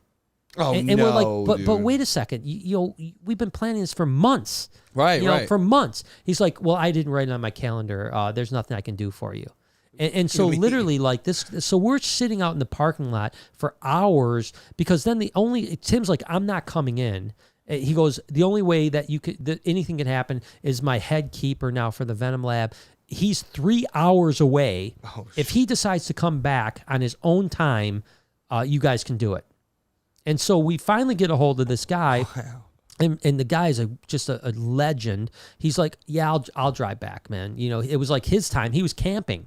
And he's like, all right, I'll leave my camping and I'll come and film with you guys, no problem. Which was just amazing, right? Yeah, what a So we had to sweetheart. literally sit in the parking lot for a long time to just get the thing going. It was like 5-6 hours of just sitting there before this guy finally shows up, and then we film there. But yeah, it was just such a dick thing to do. Yeah, you know why even play you like that? Yeah, I mean, it was like, and this is, I mean, we're not talking about like Snake Bites TV or me and vlog, you going there. Yeah, this is like Discovery. and they were paying them to film. And probably a nice amount of money to come just hang out. Yeah. And then the downside is now I don't know where I sit with these guys because I know that the production company and Discovery Channel were like refuting whether after we filmed they didn't want to pay them. Oh, because of everything they did, because right? they were such assholes. I don't know if they ever paid them. So like now, if I ever go back, I don't know if I'm welcome back there ever again. I don't know. I haven't reached out to them. I have no clue, right? So I hope that we're okay, and I hope Discovery Channel ended up paying them, and that I can go back because it's a cool place. I mean, it's one of the cooler places. Sneak in. We've done it. We could do that. Yeah, oh yeah. But if I'm cool, I mean, the behind the scenes stuff is where it's at. Incredible? I mean, the actual farm itself is cool. But it's like, it's not that much to film, but behind the scenes has got some really cool stuff, especially the Venom Lab, especially if you can, get a chance to film there. I know Jay from Prehistoric filmed there. Okay. He went there and filmed them milking taipans and stuff. Oh, like I think I've seen that before. But like I said, I've been there many times. Hopefully I'll be able to go back next time we go to Australia. Paige says, so glad that you liked the makeup, and it took 5 hours. Oh my gosh. That's so I always think about that with like movies and stuff like that. When some of these movies, it's 4 or 5 hours to just put the makeup on. Yeah, I know. And then 2 or 3 hours to take it off. So you're looking at like 5, 6, 7 hours a day before you film one scene. Yeah, yeah. And they have to do it for months. And there might be a day where you do all that and you might film for 15 minutes or 20 minutes, you know what I mean? And then they're like, all right, cool, we're done. You're good. Yeah, like the chick from X-Men, the blue one, Mystique or whatever? Yeah, Mystique, yeah. Yeah. I mean, think about doing Mystique. That's heavy makeup. That's like entire body. Yeah, body paint. Body. She's got to get done every day that she films. And then she has, at least that's probably not a lot of latex, because the latex at least would probably suck getting on and off. Yeah. But still, that's a commitment, man. So good on you, man. I tell you what, that's awesome. Roberta says, sending love, been watching and super chatting as much as I could since you started the podcast. Roberta, we appreciate you. We appreciate all your support, and it means the world to me for sure. Our boy, wild boy Dev says, what's going on, fellas? Hope all is good. Yeah, I think he might be coming this coming up week, as long as we don't have anything too crazy going on. I think he said Thursday. Did he bring a taco? Yeah, I think he said he was going to bring taco and a couple other surprises. I don't know what that meant, but I'm looking forward to it. But I don't know. It just depends. I hope this Thursday will work. I hope that we, our schedule's so absolutely outrageous. We never know what's going to happen so far in advance. But so far, so good. So far, I think Thursday's going to be fine. Yeah, I think. But that would be dope, man. Yeah. And bring a bear or something. That'd be cool. Edwin says, Brian, if you were able to, or if you were to do TV again, would it be cryptozoology or Pussy Hunters? I love Edwin. Well, so I would definitely consider doing a cryptozoology show. That would be sick. I think that would be the one travel. I don't think I would. Number one, I don't think a network would ever buy a show on travel reptiles. I don't think the Steve Irwin thing will ever happen again. I could be. I mean, listen, Brave Wilderness is big close as you could get. Yeah, as big as you. I mean, and he's he has 20 million followers on YouTube, and the show failed. You know, now he does just have a new series out. Interestingly enough, on YouTube Originals, and this is what I found interesting. Did you see that Mark was the head guy? I didn't. Coyote was not the head guy. What's interesting though is that recently, before that happened, they were doing all the stings and stuff with Mark, right? Yeah. So it's interesting. I don't know if Coyote is stepping back, he's doing more of a producer's role, or if maybe they're going to switch back and forth. The first episode I saw was on gorillas. Absolutely wonderful. I think better than any TV show that they could put out right now. It was absolutely breathtaking. Had drama. It had great filming. It had cinematography. I mean, just really good. Beautifully done. And it really did well. It got like 1 million views in the first couple of days, so good on them. And Mark did great presenter, absolutely wonderful. And it's a different vibe, right? It's a different vibe from Coyote. Because Coyote had, kind of built himself about this kids vibe. Yeah, the kids where vibe. Mark always was still kind of like a biologist. Biology vibe. Yeah, so it might do better. Who knows? You never know. Yeah, I don't know. I mean, I still think Coyote's great on film. Of course, I love Coyote. And I would I know they said they signed 2 deals for originals, 2 series. So maybe one will be with Mark and one will be with Coyote, or maybe there will be mix and match episodes. I have no idea what's going to happen there, but I don't think TV is ever going to sign that again.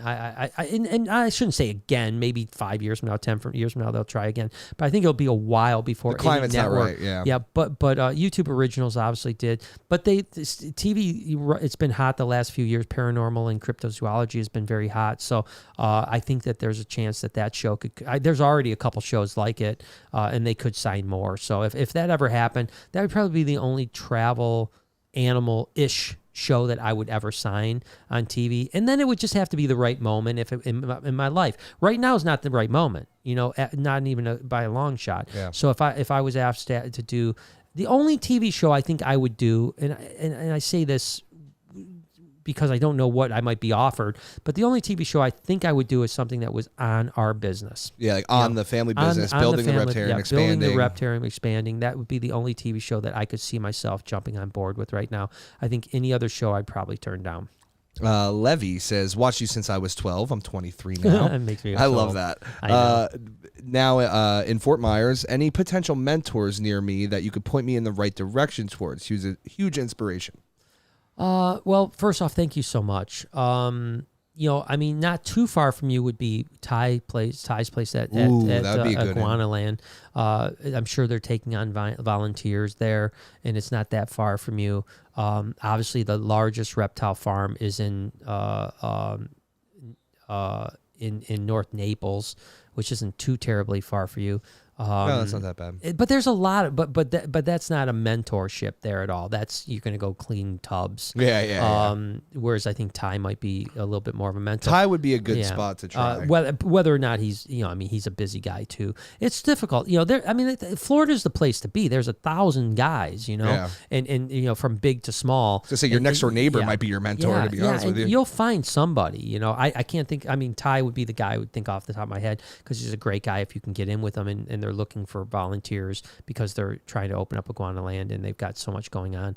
And he's a great guy and he's very knowledgeable and he's just a sweet human being. He's a sweetie, dude. Yeah. So, but I'm sure there's a million other guys too. Wild Boy Dev said earlier this week, I was shocked to be asked to give a small lesson with Taco and see a beautiful venomous collection. Oh, that's awesome! Good for you, well, good for you, man. That's crazy. Thanks for the invite, dude. Yeah, I wonder where he went, man. Oh, I wonder too. Yeah, I wonder what venomous collection. I don't know really hardly any venomous guys in Michigan, which is weird. I think that Michigan, although there's no regulation against keeping venomous, I think most of the venomous guys are pretty quiet. Yeah.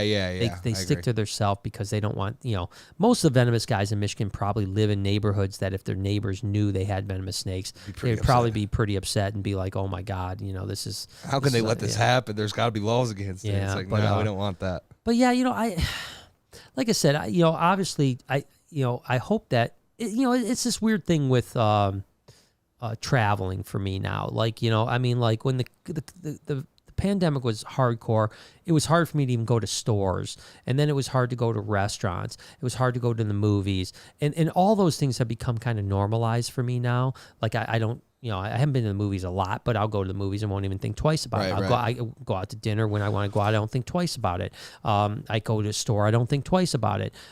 So like most parts of my life have become pretty normalized. You got to remember, before the pandemic, I traveled constantly. I was always traveling. I mean, there was never a time when I was home where within a week I wasn't getting back on a plane or going on a long drive or something on that lines.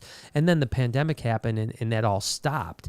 And now we've certainly driven a bunch of places in the last, 8 to 10 months or something like that. I guess we're coming up on a year. On the dot. Yeah, exactly. We're in Vegas today. Yeah, today. We're in Vegas today. Yeah. So that was our first trip away from home. Well, I guess we went to Florida to get Drogo. But that was a pretty quick trip. That was the first trip away. And so I haven't yet got on a plane. I haven't flown one time since the pandemic. So I'm hoping that I can fly. I think I'm going to fly down to Florida at some point. Yeah, that's a good idea. This winter. Easy trip. It's a pretty quick trip. And then hopefully they'll kind of open things up and it can kind of become a little bit more normal for me, and we can get back to traveling as things open up. I know November 8th. Which is just a couple days away, the U.S. opens up to European travel. Wow, sick, dude. That's so there's good to hear. Yeah, there's no restrictions with European travel. So things will start. I think that by next year by summertime in particular, we'll be like full on. Like, it'll be, and I hope that we can get, myself and Jay and Noah or whoever else is going to go, Lori. I hope we can get back to traveling very consistently. And start seeing the world again.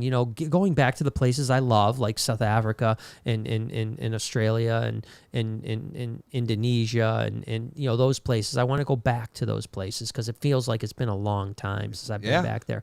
But then there's all these new places I want to go. I want to go to Ecuador. I want to go to Brazil. Yeah. I want to go to Peru. I want to go to places in Europe. I want to go to Vietnam. Yeah. I mean, the list goes. Cambodia. Korea. South, not north. I'm down for either, dude. So I'd like to hit. Start that again. And I think it'll be good for us too. But of course, on top of all of this, we also have this big, probably 1.5 to 2 year expansion that we'll be very intricately involved in, right? Once we break ground, I will be completely absorbed in that project for probably at least 1.5 years. It could be as much as 2 years. That doesn't mean that I can't take breaks and go on trips and stuff like that, because that's what I hope I'll do. But I really do hope that travel will be back part of our very consistent, part of our vlog and part of our life, to be honest with you. And Sherry Trap says, loving these stories from Australia. Also love the podcast with you and Jay alone. Guests are very welcome and interesting, but glad it's just you two today. sending positive vibes to the whole crew. Yeah, I think we're going to have that mix, right? You know, I mean, we had a stretch where we had guests a lot. I do have some guests coming up over the next month. But there will also be some weeks off too, where it's just me and Jay, or Jay and I. Yeah, we love it too. And yeah, sometimes it's nice. I think I like this format a lot as well. I hope it's different. I hope it's not so boring to people. I hope people don't get bored with it. No, we've had the same viewers pretty much the whole time, crushing. Yeah, good. We love you guys. Yeah, so that's great. But yeah, you know, but we'll get some cool guests in too. I know Paul Cafaro's coming up. The Real Mowgli is coming up sometime. I don't think I've met Paul yet. Ever. Yeah. Oh, Paul's great. Yeah, he'll be great. I'm excited. We have the couple from Garden State Tortoise is coming in. Sick. They've got a great Instagram thing, great online stuff, tortoise experts. So I'm super excited to get them here. And I think they're coming up the first weekend of December, if I'm not mistaken. So we have some stuff coming up. As far as November, I think that we might have a gap. I think next weekend, unless I book somebody from between now and then, we may have next weekend solo too. But then I think after that weekend, we have like 3 or 4 weeks of guests again, and then we'll see what happens. You know, I like both. You know, I really do. I'm just gonna. This isn't a super chat, but I'm just gonna read it because it's interesting. Brave Adventure said, Melissa, Coyote was not in the gorilla video because him and Mark operate different teams within Brave Wilderness now. Okay. So Coyote's with Trent and Mario. Ah. So I guess there's just two. So there will probably be different episodes from different ones. So there's 2 different teams. You know, it was interesting because remember when we went to to the premiere, Mark was not at the premiere. You're right. You know, so it's interesting that they're running different teams now. So get more work done, I guess. I don't want to create any shade here, but but this umbrella's looking real nice right now. Yeah, you're doing. Yeah, that's you know. Yeah, I thought that was really unusual that Mark wasn't at the premiere. Of the Brave Wilderness show on Animal Planet, but. But I think they both do great, man. I love it. So you know, good. Yeah. And I don't know who Trent is. I don't. Yeah, I don't know either. Who he is, so I'll have to catch up. But good on you to both of them. And it's great if they can. You know, listen. That was a something that I always thought of, and I still think of to this day. You know, is that the idea would be if you could create an audience for multiple personalities, it takes the pressure off of one personality, right? And we try to do that here with the crew and the family and stuff like that. But I'm talking about completely different. And I've tried that with when we went from Snake Bites to Animal Bites. We tried recently with MJ having a show on Animal Bites, and we'd love to develop different personalities that could do different shows, right? Which should be sweet. And it would be really great, but that's a very it's up to you guys, really. It hasn't worked for us yet. You know, we've tried it a few times, and every time it's kind of confused people. Yeah, right. I'd say that more than anything. Yeah. Yeah. People are like, wait a second, I'm here to watch Brian's videos. Who's this guy? You know, and they don't look at like a YouTube channel like a network. You know, which you can right. For sure. And so if Brave Wilderness, if they're smart in this Mark. Team and the Coyote team are successful, maybe we're the next team. You know what I mean? Like, you know what I mean? Because it's not a bad idea. Me and Coyote are friends. Maybe he comes to me and says, Brian, we want another guy to travel around the world and film. And maybe at that point I say, yeah, I'd love to be part of the Brave Wilderness, network. You know? And ultimately, that's the dream. For me as a network, I would love to have a network of animal people online, and maybe this is the first iteration that is actually seeming to work. Whereas the iterations that I've tried have not worked, and that completely is about execution. Yeah, it's not about the education of your audience, all that stuff. Yeah, and our execution just hasn't. For 2 reasons: number one, our execution hasn't been nearly as good as Brave Wilderness, and number 2, they have just a lot more money than we have had to throw at it. Especially because going into this first iteration with Mark and Coyote having 2 separate teams. It's because they're doing it with YouTube money. Yeah. Because believe it or not, YouTube original series is actually just as lucrative as a TV, maybe more lucrative than a TV series. So same thing with a Netflix series or something like that. So so they have a lot of money to throw at the project to make sure that they're producing really great quality. And of course, Mark was still part of the team with Coyote, for years. So people kind of got to know him. It'd almost be like if me and Jay broke off and Jay did his thing on my channel, people would already know Jay, and they would be like, oh, that's That's Jay. Yeah, that's Jay. Yeah, he was with Brian before, but now he's on his own on the same channel. Okay, I get it. Whereas when I was bringing in just random people that no one knew about, like Kenan or something. Yeah, like Kenan. A lot of people do. I tell this all the time, but Cam Kenan started on Animal Bites. The first 6 months that he was on YouTube was on my channel. Just so crazy. And then he rolled off to his own channel and has done really well with it. But yeah, we were the ones that started that whole thing. So. Nope Rope Exotic says, "Hey fellas, much love from Boston. Sorry I've been gone. Anxiety has me out of work, so trying to get better. Also, you going to go swim with some sharks? ? So first off, I was going to ask you. We're spinning right now. We're still it's still live. Maybe mine's just messed up, but this is all hardwired in, so it'll be live still. No worries.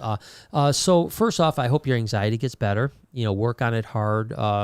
Feel free to reach out if you need any advice on that. I've obviously. Been down them trenches.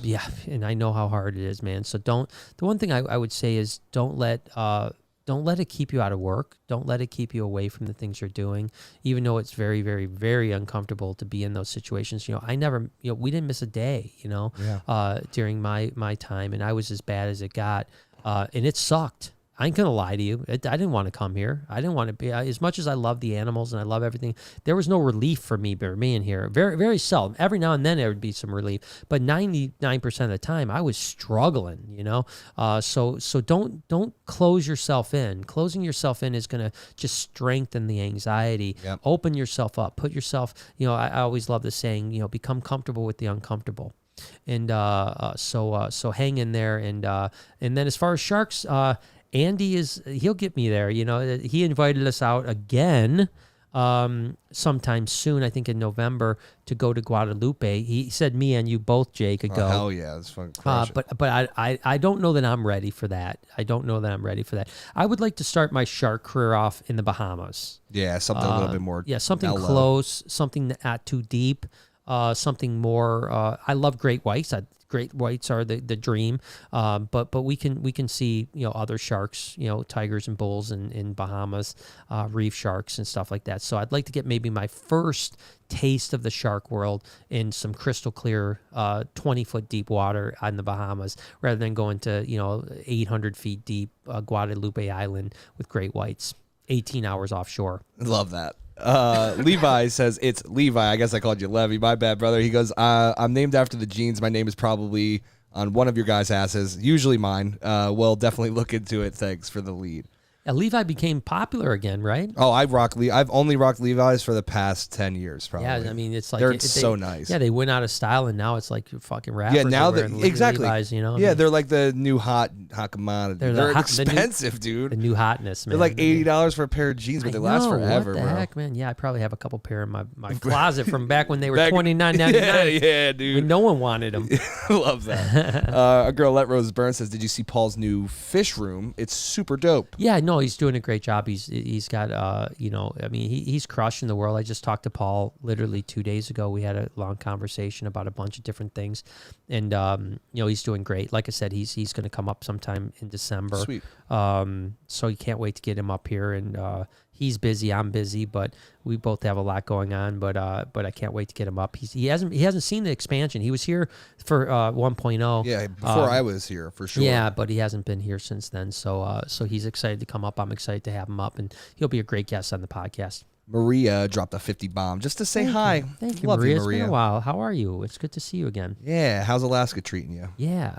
How them halibut? It's got to be getting dark and cold. Dark and cold, man. Yeah. I wonder how many. I see. I would love. Tomorrow we set our clocks back, right? Tonight. Oh, that's right. Yeah, so that's right. So we get an extra hour of sleep. I was going to be. I'd be here at 7:30. I know. I know you would. That's where's Jay? Damn it, idiot! Why you can't read a damn clock? You know what I'm saying? Because blowing your phone up. Because you wouldn't look until you got here, and then you would look at the shop and you'd be like, "No, it's 9." I see. It's 9. Oh, I would totally. Yeah, I'd launch the vlog an hour. And so again, now the vlog is an hour later, right? I go by actual time, yeah. not by it's so tomorrow it'll launch at 10 o'clock, which will be 9 o'clock instead of 9 o'clock, which is now whatever, blah blah blah. blah. Yep, I feel you on that. That's exactly how I feel when I talk about daylight savings. Do you know there was a Senate bill proposed to stop daylight savings? Was it this year or this was a bit ago, right? Well, it happened a couple years ago. I remember that. But there was just a new bill. Good. Just a new bill. I hope to God they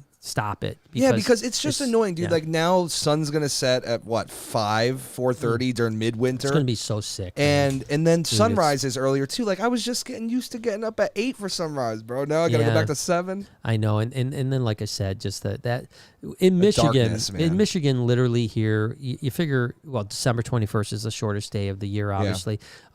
It gets dark. Sun sets at like 4:10. Yeah. You know, I mean, 4 o'clock, it's getting dark. It's so crazy. It's horrible. So, like while we're coming in to do the podcast, it's getting dark. Yeah, you know what I mean? I mean, literally. I mean, I love leaving the Reptarium at 9:30 at night, and it's still light outside. It's so you know, sick. Now it's like when we open the Reptarium, it's getting dark. Yeah, you know? it's so crazy. It's a rough one. Lacey says, I finally caught up on all the podcasts and I'm catching my first live. My daughter dressed as you for Halloween this year. Oh my God. And wait, for you as Halloween this year and Savannah this year. We love you guys. So she dressed us with both of us. We look similar. Yeah. I mean, to put if you put some green eyeshadow and a hat on, there you go. That's Savannah. I'm here, man. I'm Savannah. I'm here. I'm almost, and she's like 8 inches taller than me. Yeah. You just show stilettos on. You just go, buddy. Yeah. And scream real loud, a lot louder than I am. Yeah. Come here. Give me that Reuben. You know? Oh my God. Yeah. This is how it's gonna be. Yeah. You're gonna give me half your steak sandwich. You're gonna give me this, and I'm gonna take that. Yeah. Love her, man. I love Savannah. I talked to her the other day too. She's a wonderful person. I mean, one of my favorite people. Sure. Okay. She came back. She says, "Whoops, I meant she dressed up as you last year and Savannah this year." Interesting. You gotta send pictures. Yes, man. please send pictures. Send pictures. That's adorable. Gotta see that. I gotta see both. You know, I'm sure she's probably better Savannah than a Brian. I don't know, dude. She can probably crush a little Brian, especially with this November beard. Ooh. We were talking about it before the podcast. You know, it's like I'm obviously gonna try to do the no shave November. Dan C, our guest from last week, inspired me a bit. I'm 6 days in, and I'm already like making the decisions. I'm like, I don't know if I'm gonna make it. The furthest I've ever made it was the day before Thanksgiving, which is a long time. Yeah, That's it was like the 20. I don't know what day it was on. Let's say it was on the 24th or whatever that year. It was the first year of the vlog. First year of the vlog. Okay. And ironically enough, it was also the second viral video. Me shaving was the second viral video. You know, it's funny. That we ever had. I was gonna say I remember because I've edited that clip of like Lucy and stuff, and I remember you had a pretty gnarly looking ass beard on that. My first viral video, I was I had not shaved, and then 2 days later, the video that went viral again. Right. I shaved in that video, like Casey Neistat style. So, I made it to the 20-something. I've never made it that close since, and I don't know that I'm going to again this year, but I'm going to do my best. Nicole Ashton says, "Hey, can you give my wife Mariah a shout out? We have been watching for about 5 years. We watch you every day after work. You truly are an inspiration." Well, thank you both, Mariah. Shout out to you. Shout out. Thank you both for being awesome. I appreciate you guys. You know, literally, I don't know that you guys understand what that means to me. Right. You know, it's not like I just take that lightly and go home and don't think about it. No, I mean, every person that clicks on every single day means the world to me, and it really does because, I can live my dream because you guys support me and we can do, and this is our dream, it's like, I hope that I'm inspiring you through living my dream to either follow along with my dream or start your own dream. And I think that's really important, so I take it very, very seriously. So Mariah, thank you. Scottish Rob says, "Best to all you guys. Anyone going to the St. Louis NARBC?" I'm sure a lot of people are. Yeah. I just, it's not that I don't want to, and it's just that I'm not going to. Yeah, I haven't done shows, and I don't know, man. We got to do one, but I don't care which one. I've got a dope idea for a video for a show. And we've been waiting to do that for 3 years, so we got to do that. To talk to it. Yeah, I don't know that. I still think Tinley would have been the show to do it at. So we'll wait for next Tinley. Who gives a shit? Listen, I love the NARBC and I love St. Louis. We love St. Louis. We had a great time. We have friends in St. Louis, and it's a great town. So I'm not going to say no, but I'm not going to say yes.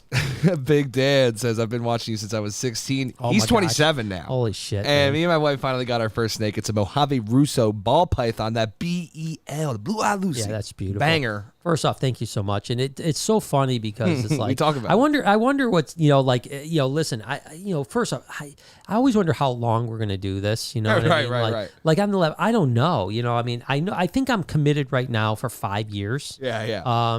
And listen, I don't ever want to stop doing this. I hope that but at some point you guys are going to make me stop it. Yeah, you know what I no mean? matter what. And yeah. that's why I've said, like, I hope that the next iteration is kind of what Brave Wilderness is doing, where there's like maybe in 5 years, one of my crew is the main guy and we're still filming a daily thing or 3 days a week or whatever we end up being. But it's not me anymore because I don't know. And I don't know. You guys tell me. I mean, are you going to want to watch a 60-year-old guy or 65 or a 70-year-old guy?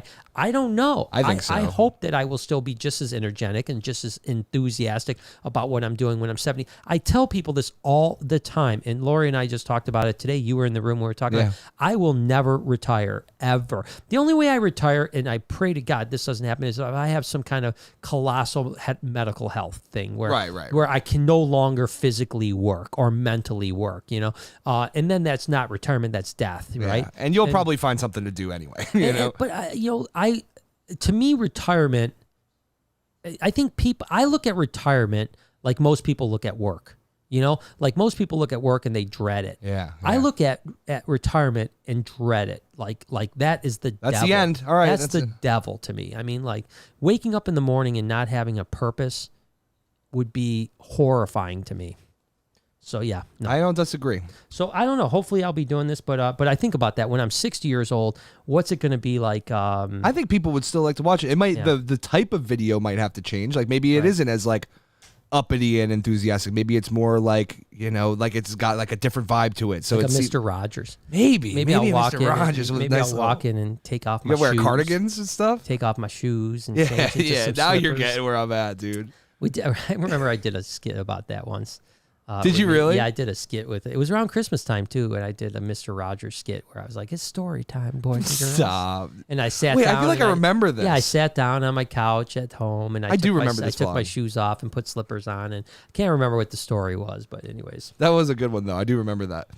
Lindsay says, "Do not shave the beard. Catheters for all. If you keep it all month." Oh my gosh! Damn, so girl. I either have to real? get if the decision is to get a catheter or shave, mine? I'm going to keep that non-shave. Yeah, I don't want any catheters, man. Oh, I'm thinking about the catheter life. The catheher life. Just think how much time you would save by going to the bathroom. I'm saying, dude. Or how many? Like, all... what if I'm like, say I'm taking photos of like a deer or something, then I have to pee? No, I'm good. I'll pee right in a backpack. Pee in a bag. Love it. Yeah, I'm gonna try. But I will say it's weird, and again, Dan C. Talked about it yesterday or last week, I'm sorry, where, I literally 10 years ago, I could not physically have grown the beard that I have right now. Like, not at all. I think this is the first time in my life that I could potentially grow a beard. Now, I don't want a beard. I will probably do it for this month out of 2 reasons: symbolically for men's health, secondly for my physical fitness and my quest. I'm very, very dedicated to this. I'm not, the one thing I think you guys probably know about me now is when I set my mind to something, it's like, am laser focused, and I'm like counting every calorie I eat. I'm, we went out to dinner for today is Noah's birthday, by the way. So wish him a happy birthday, Shout out y'all. to Noah. Go follow him on Instagram, Noah Barczyk. Go subscribe to his YouTube channel for me. That would be a great birthday gift. But we went out to dinner, and I love, and I'm not even talking about a little bit. Like, if you asked me what are the top 2 things that I love in life as far as food goes, 1 would be pizza, 2 would be ice cream. Of course. And then the pinnacle of ice cream is fried ice cream. Oh, I've never even had that. Oh, fried ice cream with some honey on it from a Mexican restaurant. I would probably. You think you'd fuck somebody up for it? I might kill people for that. Okay, it's so a possibility that I really might good. murder somebody for support. that. I'm not sure. And I did not have it last night.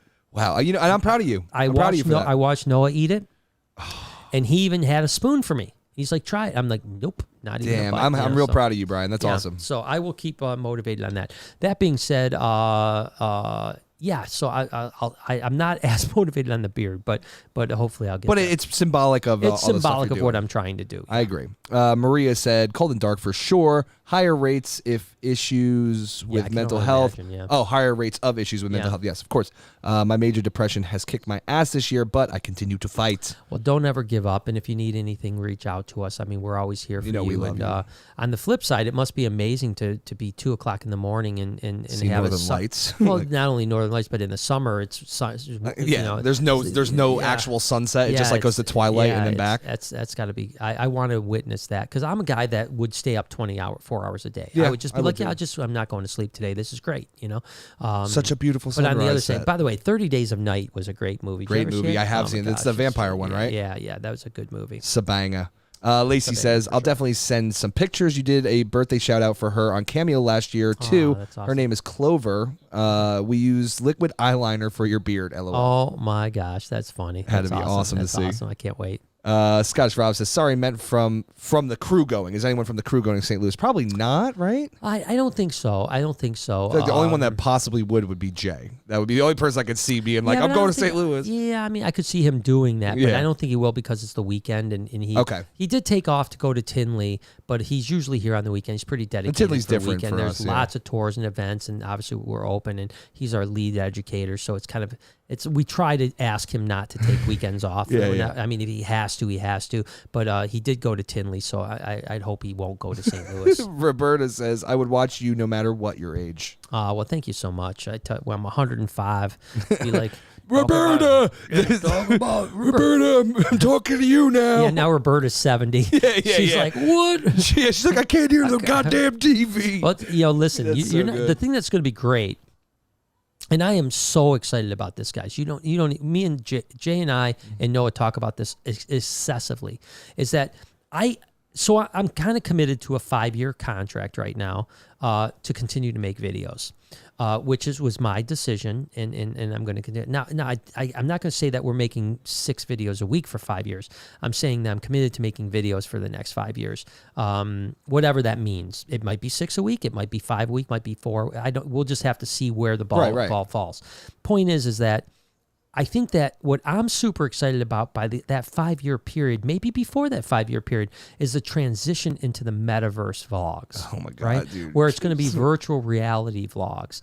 And that's, I think that will reinvigorate my, if I have any falling off of enthusiasm of vlogging, that will it's like starting over again. It's a whole new world, dude. Yeah. And you guys know that I'm really about early adaptation. Yeah. I want to be the first one in and the first rung of everything. That's why I kind of effed up on TikTok. I'm not going to lie.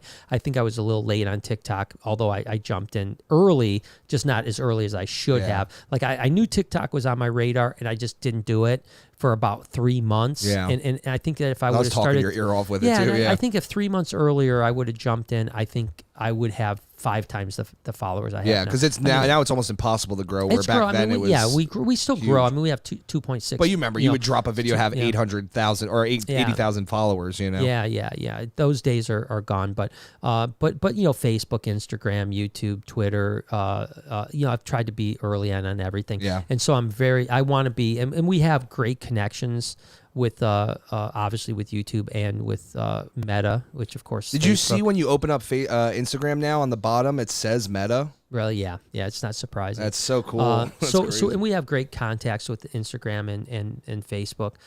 So I'm hoping that when we get to that stage, they're going to use us as some beta. Yeah. So I want to be the first one in. So I think about that. Imagine a podcast where everyone could feel like they're sitting in the third chair for one of the other 2 chairs. Yeah, it's going to be great. It's going, and I can't wait to be involved in it. Me too. So I think that will carry me for another 10 years after the 5 years. So, but hopefully you guys will continue to want to watch. Nope Rope said, I'm a truck driver, so panicking while driving a few tons of iron pipe is super dangerous. I rescued a boa because it was too big and cage aggressive, and working with with her helps weirdly. Yeah. And I do remember you telling me the story about you Yes. being a truck driver and having panic attacks. So I do agree with you there. That's dangerous. Yeah, don't be on the road having panic attacks. But try for to sure. try to keep yourself busy though. Don't just stay at home. Yeah.